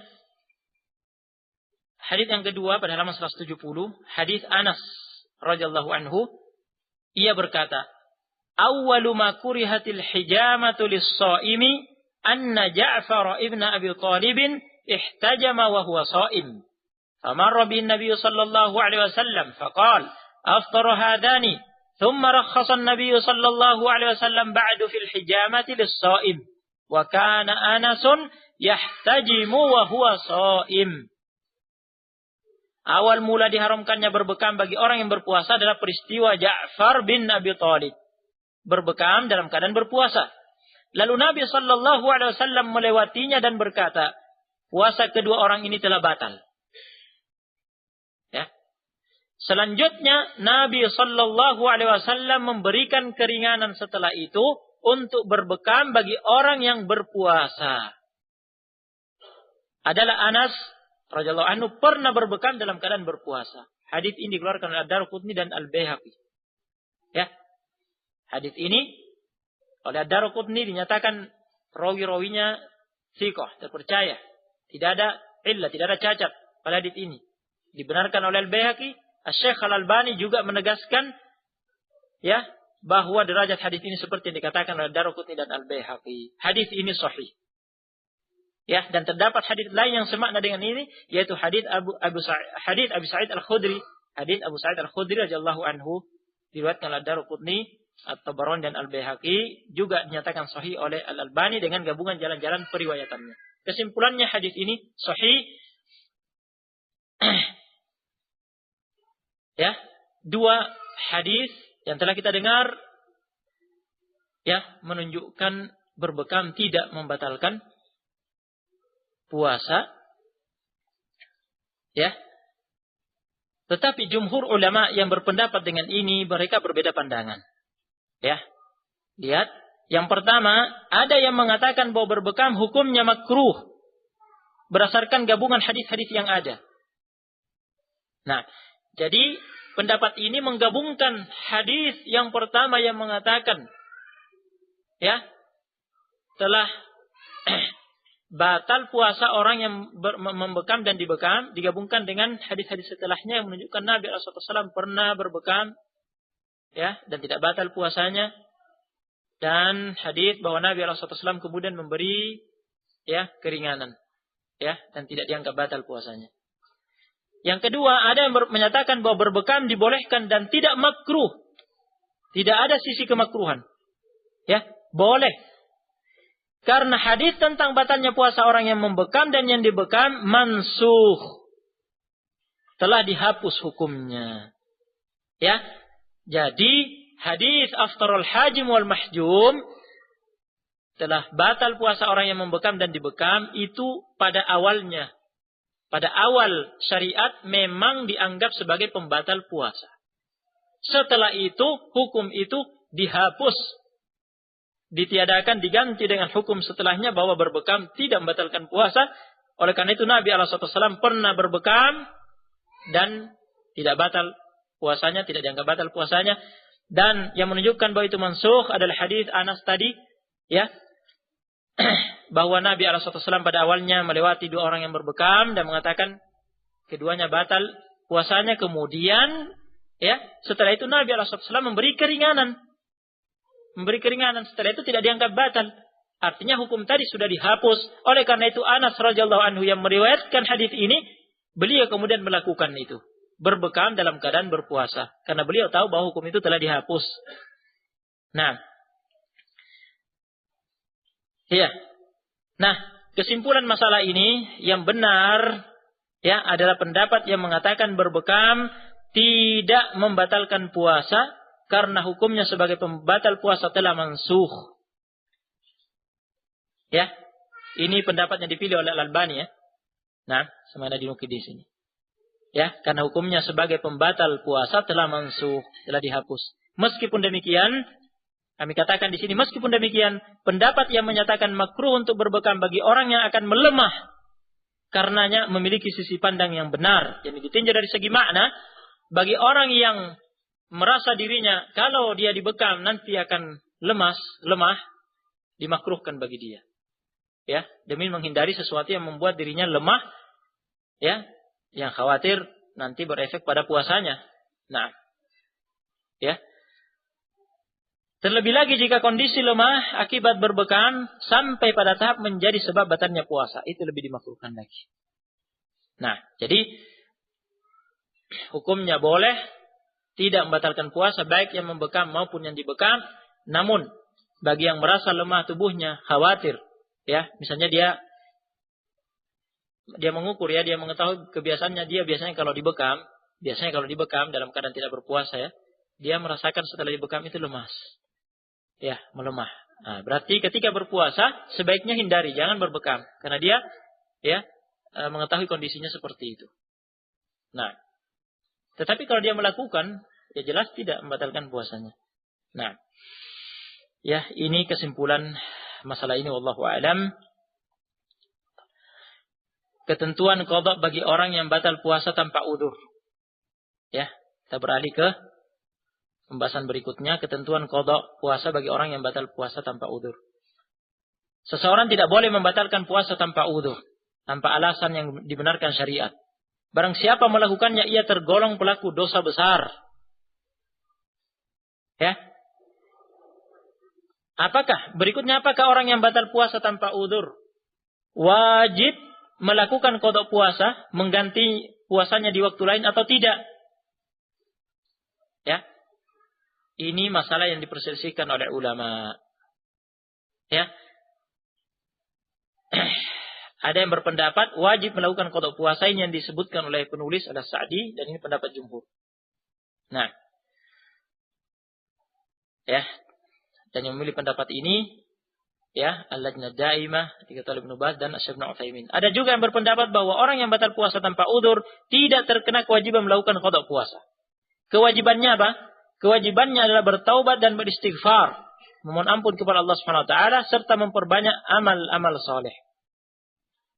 Nah, karena tidak ada dalil yang menunjukkan bahwa orang yang sengaja membatalkan puasanya, sengaja meninggalkan puasa di bulan Ramadan, diberi kesempatan berupa kewajiban mengqadanya di luar bulan Ramadan. Tidak ada dalil yang menunjukkan itu. Dalil-dalil yang ada adalah orang yang batal puasa, meninggalkan puasa di bulan Ramadan karena ada udzur, sakit, ya, musafir, dan yang lain yang telah kita pelajari.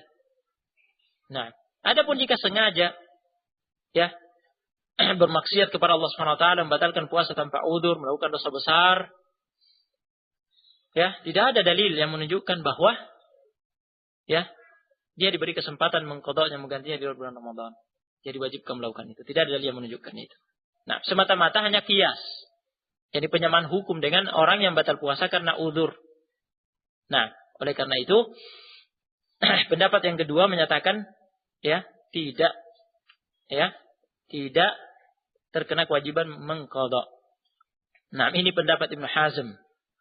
Ya, pada halaman 174 kami nukil ini pendapat Ibnu Hazm, dan Ibnu Hazm menukil pendapat ini dari Al-Khulafa Ar-Rasyidun selain Utsman. Jadi 3 Al-Khulafa Ar-Rasyidun berfatwa demikian, yaitu Abu Bakar, Umar, dan Ali radhiyallahu anhum. Juga ditambah sahabat yang lain Ibnu Mas'ud dan Abu Hurairah radhiyallahu anhumah. Nah, ya.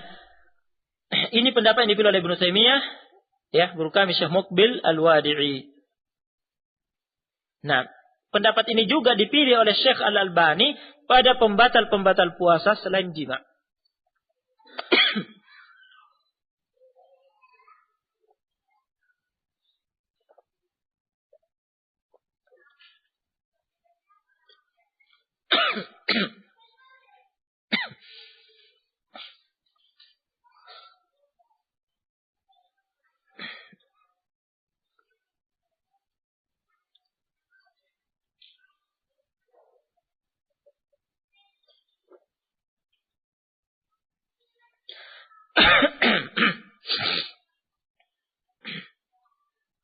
Nah, jadi Syekh Al-Albani rahimahullah,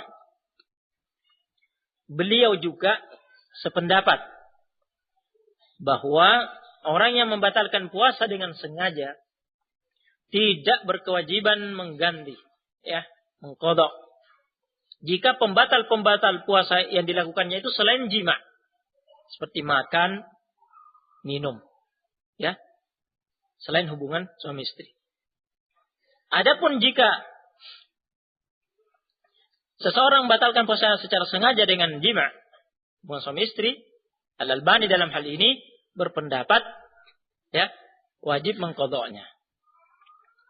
Nah, beliau berpegang dengan tambahan riwayat pada hadis Abu Hurairah radhiyallahu anhu tentang sahabat yang batal puasa karena jima, ya, senggama di siang hari bulan Ramadan ketika berpuasa. Hadis itu muttafaq alaih, namun ada tambahan riwayat di luar Sahih Al-Bukhari dan Muslim mengatakan setelah mewajibkan bayar kafarat, wasum yauman wastaghfirillah, serta berpuasalah engkau sehari dan mohon ampunlah kepada Allah.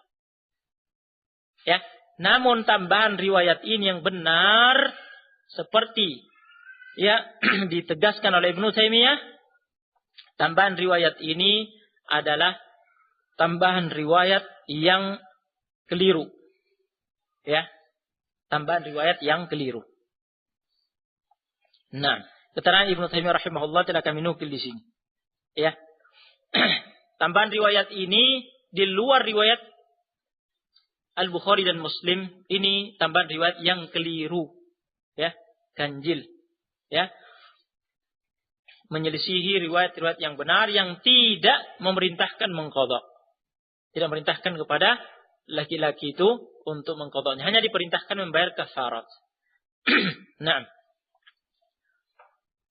Syekh Muqbil rahimahullah juga mendukung Ibnu Taimiyah bahwa tambahan riwayat itu tambahan riwayat yang keliru. Wallahu a'lam. Jadi kesimpulan masalah ini wallahu a'lam, kami memilih pendapat yang kedua, bahwa kewajiban melakukan qada puasa hanyalah diwajibkan bagi orang yang batal puasa karena memiliki udzur. Ya. Seperti karena haid, nifas, sakit yang diharapkan sembuh, melakukan safar atau sejenisnya. Nah, adapun jika batal puasa secara sengaja, ya, tanpa udzur, pelakunya melakukan dosa besar, kewajibannya adalah bertobat, beristighfar dan memperbanyak amal-amal soleh. Tidak ada kewajiban mengqadhanya, tidak ada kesempatan untuk menggantinya dengan qadha. Wallahu a'lam. Kemudian terkait dengan masalah mengqadha puasa. Ya. Masalah pertama, apakah melakukan qadha puasa wajib segera dilakukan secara berturut-turut ataukah boleh ditunda tanpa berturut-turut? Masalah ini diperselisihkan oleh ulama. Kesimpulannya yang rajih dalam masalah ini, pendapat yang mengatakan tidak wajib, ya. Pendapat yang kedua itu pada halaman 179. Pelaksanaan qadha puasa tidak wajib dilakukan dengan segera dan berturut-turut. Boleh ditunda. Ini pendapat jumhur ulama yang difatwakan oleh Al-Lajnah Daimah yang diketahui Ibnu Baz dan Syekh Al-Utsaimin. Dalilnya adalah makna yang tampak pada ayat firman Allah Subhanahu wa taala dalam surat Al-Baqarah ayat 184, fa'iddatun min ayyamin ukhra. Fa'iddatun min ayyamin ukhra. Ya. Kelengkapan ayatnya fa'iddatun min ayyamin ukhra. Hendaklah ia berpuasa pada hari-hari yang lain sebanyak hari yang ditinggalkannya itu. Nah,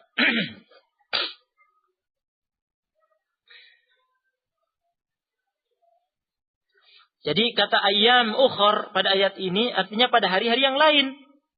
Hari-hari yang lain kan umum. Hari-hari yang lain di luar bulan Ramadan. Ya. Baik disegerakan di bulan Syawal maupun ditunda, ya, ke bulan-bulan berikutnya.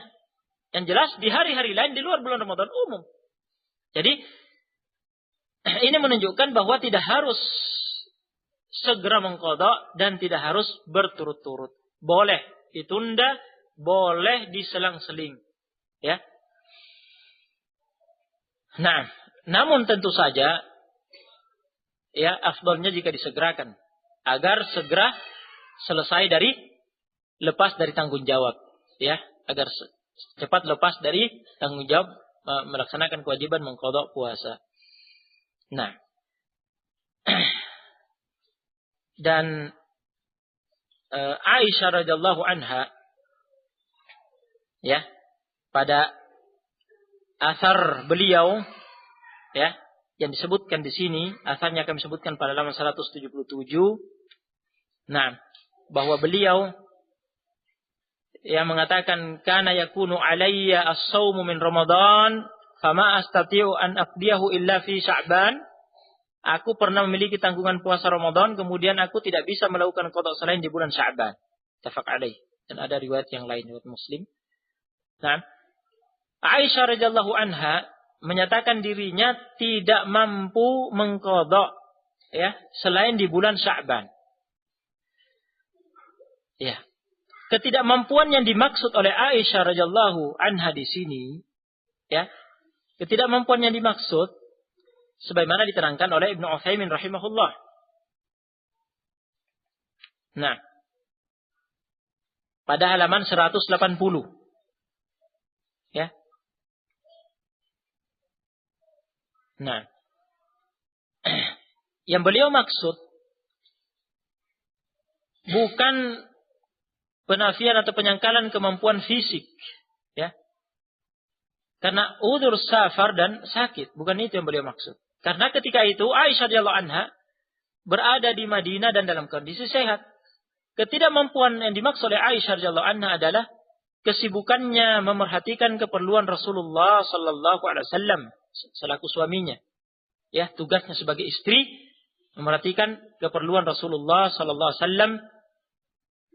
Sehingga beliau sibuk dengan itu, sehingga tidak sempat mengqada puasa sampai Sya'ban kembali. Nah, baru kemudian Sya'ban ini kesempatan terakhir, karena setelah itu sudah Ramadan, tidak boleh melewati Ramadan berikutnya, sehingga di Sya'ban itulah diqada.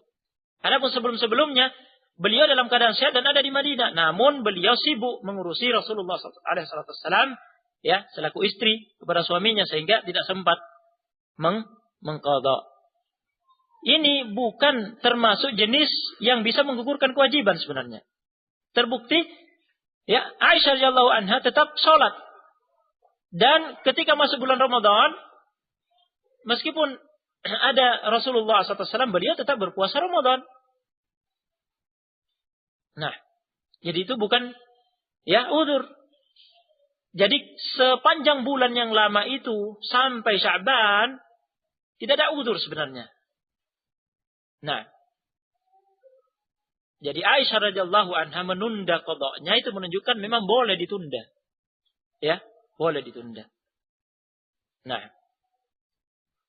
tetapi sebagaimana diterangkan pada masalah yang kedua, tidak diperbolehkan menunda qada puasa Ramadan hingga melewati Ramadan berikutnya tanpa udzur. Ya, batas terakhir Sya'ban. Kalau memang mau ditunda, batas terakhir Sya'ban. Sya'ban harus diselesaikan. Kalau melewati Sya'ban belum diqada dalam keadaan tidak punya udzur, ya, sepanjang tahun ini di hari-hari yang lain ini sebenarnya tidak sakit, tidak safar, tidak ada halangan-halangan, ya, tidak ada udzur. Kemudian ternyata belum diselesaikan qada itu, masuk Ramadan berikutnya, ya, ini berdosa. Ya. Tidak diperbolehkan. Nah, jika itu terjadi, melewati Ramadan berikutnya belum diqada tanpa udzur, pelakunya berdosa, dan kewajibannya yang benar dalam masalah ini, kewajibannya adalah tetap, ya, di tahun berikutnya tetap harus mengqadanya. Ya. Dan tidak diharuskan menebus dengan kafarat.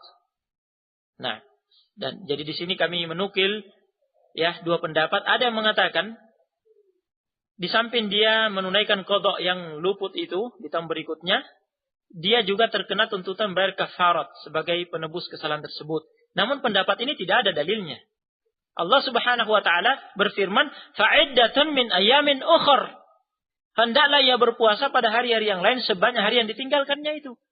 Jadi yang diperintahkan adalah qada. Dari mana dalil dia diharuskan menebusnya dengan kafarat karena kesalahan menundanya sampai melewati Ramadan berikutnya? Tidak ada dalilnya. Nah, ya, oleh karena itu, ya, pendapat yang benar dalam hal ini adalah pendapat yang mengatakan tidak terkena, ya, tuntutan bayar kafarat. Nah, jadi pendapat yang pertama, ya, yang kami nukil di sini, pendapat yang pertama adalah tetap dituntut untuk menunaikan qada puasa dan tidak terkena tuntutan membayar kafarat. Ini yang benar. Ya. Nah, berdasarkan ayat yang kita dengar tadi, fa'iddatu min ayamin ukhar, tetap yang diwajibkan adalah qada. Ya, dia telah bersalah karena melewati Ramadan berikutnya dalam keadaan belum diselesaikan qadanya tanpa udzur, ya dia berdosa. Namun kewajibannya tetap hanya mengqada saja. Tidak ada dalil mengharuskan dia menebus kesalahan itu dengan kafarat. Nah, jadi pendapat yang kedua yang disebutkan di sini bahwa di samping berkewajiban menyelesaikan qada itu juga harus menebus kesalahan itu dengan membayar kafarat, pendapat itu lemah. Nah, karena tidak ada dalil yang menunjukkan ini. Nah,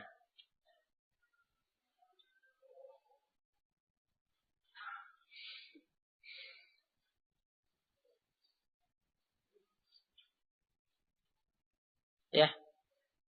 Bahkan pendapat yang lain lebih lemah lagi yang mengatakan kewajibannya dalam bayar kafarat dan tidak dituntut menunaikan qada puasa, ya. Ini lebih jelas kelirunya daripada yang sebelumnya. Nah, sebagai peringatan kami sebutkan pada dalam surah 83, seorang istri wajib menunaikan qada puasa meski tanpa sepengetahuan suaminya. Jadi, terkait dengan qada puasa, karena ini wajib sifatnya, tidak harus minta izin suami. Nah, Al-Lajnah Daimah yang diketuai oleh Ibnu Baz telah berfatwa demikian dalam kitab Fatwa Al-Lajnah. Lain halnya dengan puasa sunnah, ya. Nah, kalau puasa sunnah, ya beritahu suami. Barangkali suami punya kepentingan yang mengatakan, ya jangan dulu puasa sunnah. Nah, adapun ini karena wajib, kalau ini wajib tidak perlu minta izin. Tanpa sepengetahuan suami, ya dilakukan. Tayyib. Demikian pula fatwa Syekhul Islam Ibnu Taimiyah. Nah, fatwa Al-Lajnah Daimah yang diketuai oleh Ibnu Baz dan juga fatwa Ibnu Taimiyah. Nah,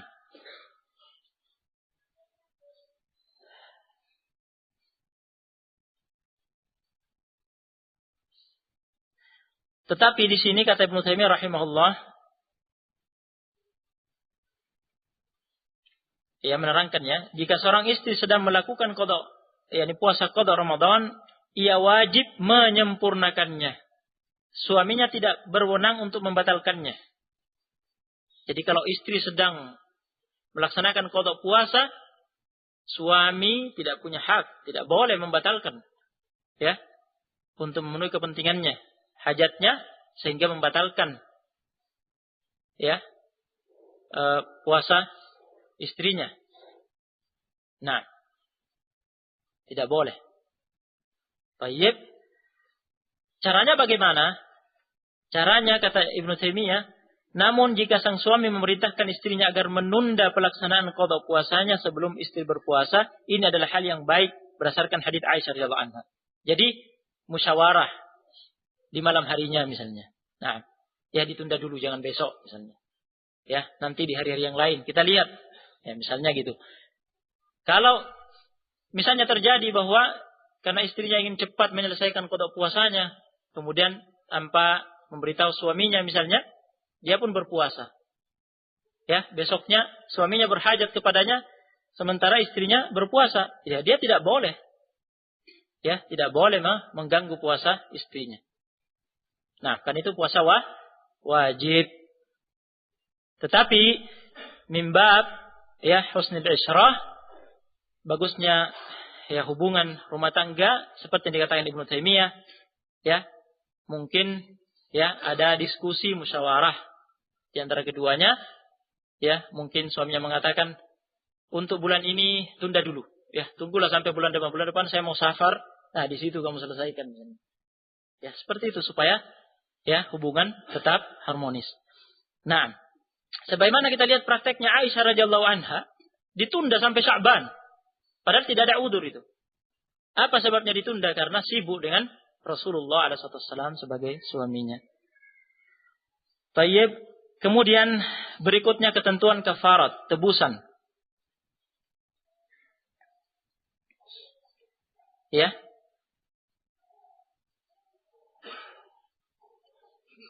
Di sini disebutkan ada perbedaan pendapat di kalangan ulama apakah kafarat tebusan hanya wajib bagi orang yang batal puasa Ramadan karena jima, karena senggama, ataukah wajib bagi siapa saja membatalkan puasa dengan pembatal puasa apapun. Yang benar dalam masalah ini, kafarat hanya diwajibkan bagi orang yang batal puasa karena jima. Adapun batal puasa karena makan minum tidak ada kafaratnya. Nah, dalilnya adalah hadis Abu Hurairah radhiyallahu anhu. Ya. Hadisnya disebutkan sih pada dalam 185. Ja'a rajulun ila Nabi sallallahu alaihi wasallam, seorang pria datang kepada Nabi sallallahu alaihi wasallam lalu berkata, ya, faqal, halaktu ya Rasulullah, binasa aku hai Rasulullah.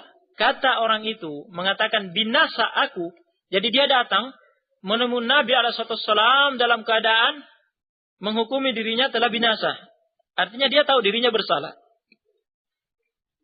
Berarti dia sudah tahu hukum. Dia melanggar hukum yang dia sudah tahu. Sehingga dia tahu dirinya binasa. Nah, merasa bersalah. Qala, Nabi SAW bertanya, wa ma ahlakak? Apa yang membinasakanmu? Qala, dia menjawab, waqa'tu ala imra'ati fi Ramadan. Aku telah menggauli istriku di siang Ramadan. Qala, kata Nabi SAW, hal tajidu ma tu'tiqu raqabatan? Apakah engkau bisa mendapatkan sesuatu untuk memerdekakan, membebaskan budak? Qal la, ia menjawab tidak. Ya. Qal, kata Nabi sallallahu alaihi wasallam selanjutnya, fahal tastati'u an tasuma syahraini mutatabi'ain? Apakah kamu mampu berpuasa 2 bulan berturut-turut?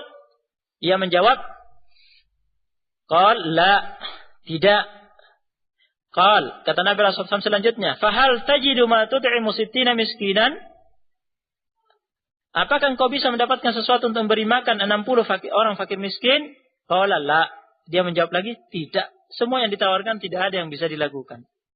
Ya, hadis dan seterusnya sampai akhir hadis. Hadis ini adalah riwayat Ahmad, Al-Bukhari dan Muslim, Abu Daud, At-Tirmidzi, An-Nasai dan Ibnu Majah. Hadis ini muttafaq alaih. Ya, lengkap Al-Imam Ahmad mengeluarkannya, Al-Bukhari dan Muslim muttafaq alaih, dan juga 4 penulis ya kitab Sunan semuanya mengeluarkan hadis ini. Nah, jadi jelas pada hadis ini sebab batalnya dia adalah karena menggauli istrinya di siang hari bulan Ramadan. Adapun selain itu, yaitu batal karena makan dan minum, tidak bisa dikiaskan, tidak bisa disamakan. Karena ya perkara ini penyebab batalnya puasa laki-laki ini, ya pada hadis ini, yang masalah jima itu lebih keras urusannya, ya lebih keras urusannya, diperketat dalam syariat. Harus ditebus dengan kafarat. Adapun batal dengan makan dan minum tidak. Ya, ini yang benar dalam masalah ini. Ya.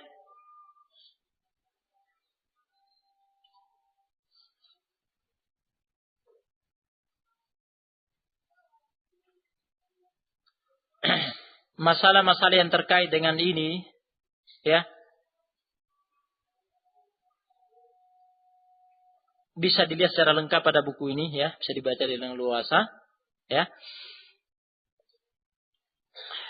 Yang penting ya, kami sebutkan di sini dan masalah lain juga disebutkan di sini bahwa kafarat ini khusus untuk jima, ya, dikarenakan ini menodai kehormatan bulan kesucian bulan Ramadan dengan perbuatan tersebut, sehingga kalau ini terjadi ketika seseorang sedang mengqadha puasa di luar Ramadan, ya, tidak terkena kafarat ini.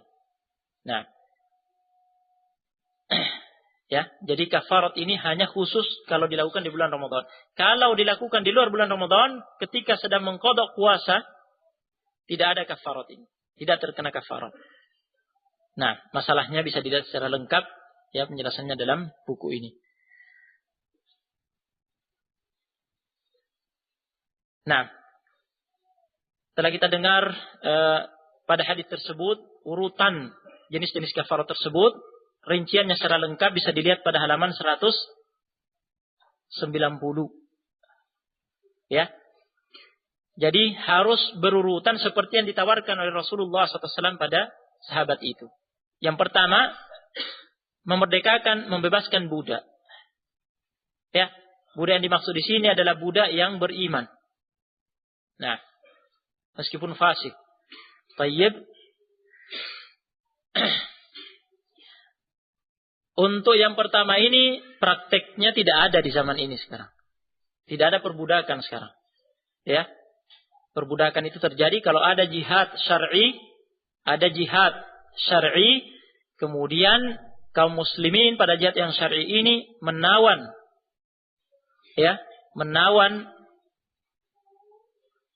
dari orang kafir, dari musuh, dijadikan tawanan, kemudian diperbudakkan.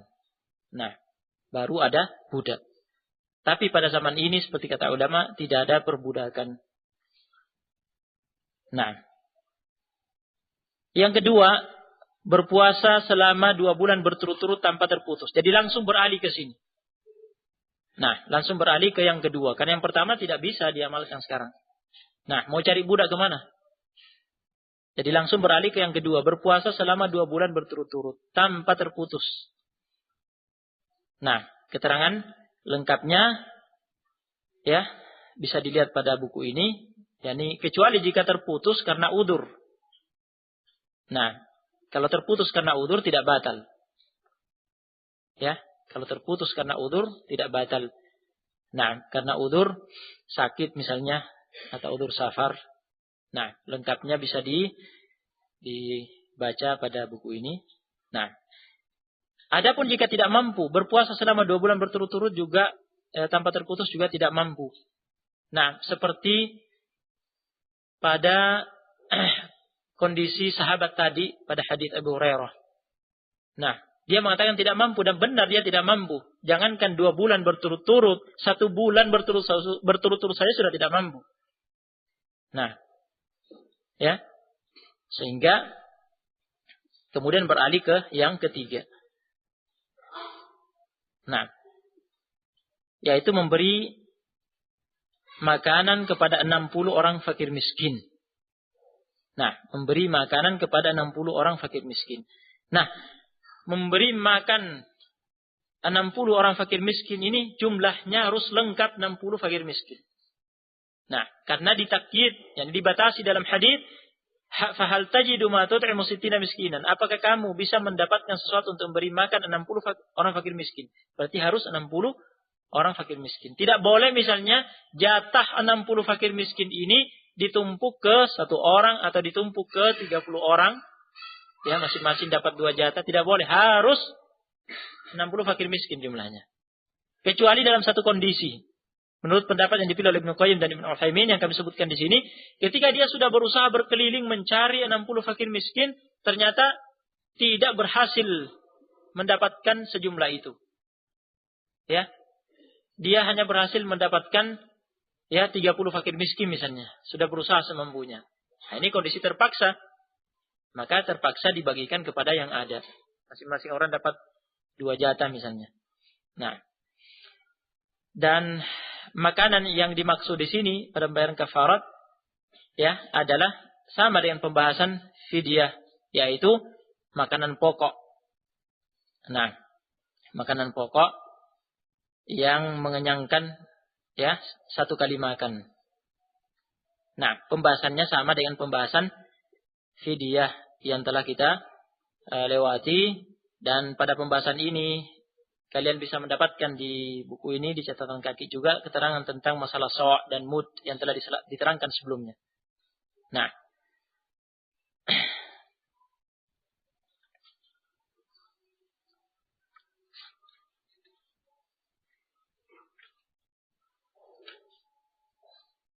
terakhir yang disebutkan pada bab ini halaman 199.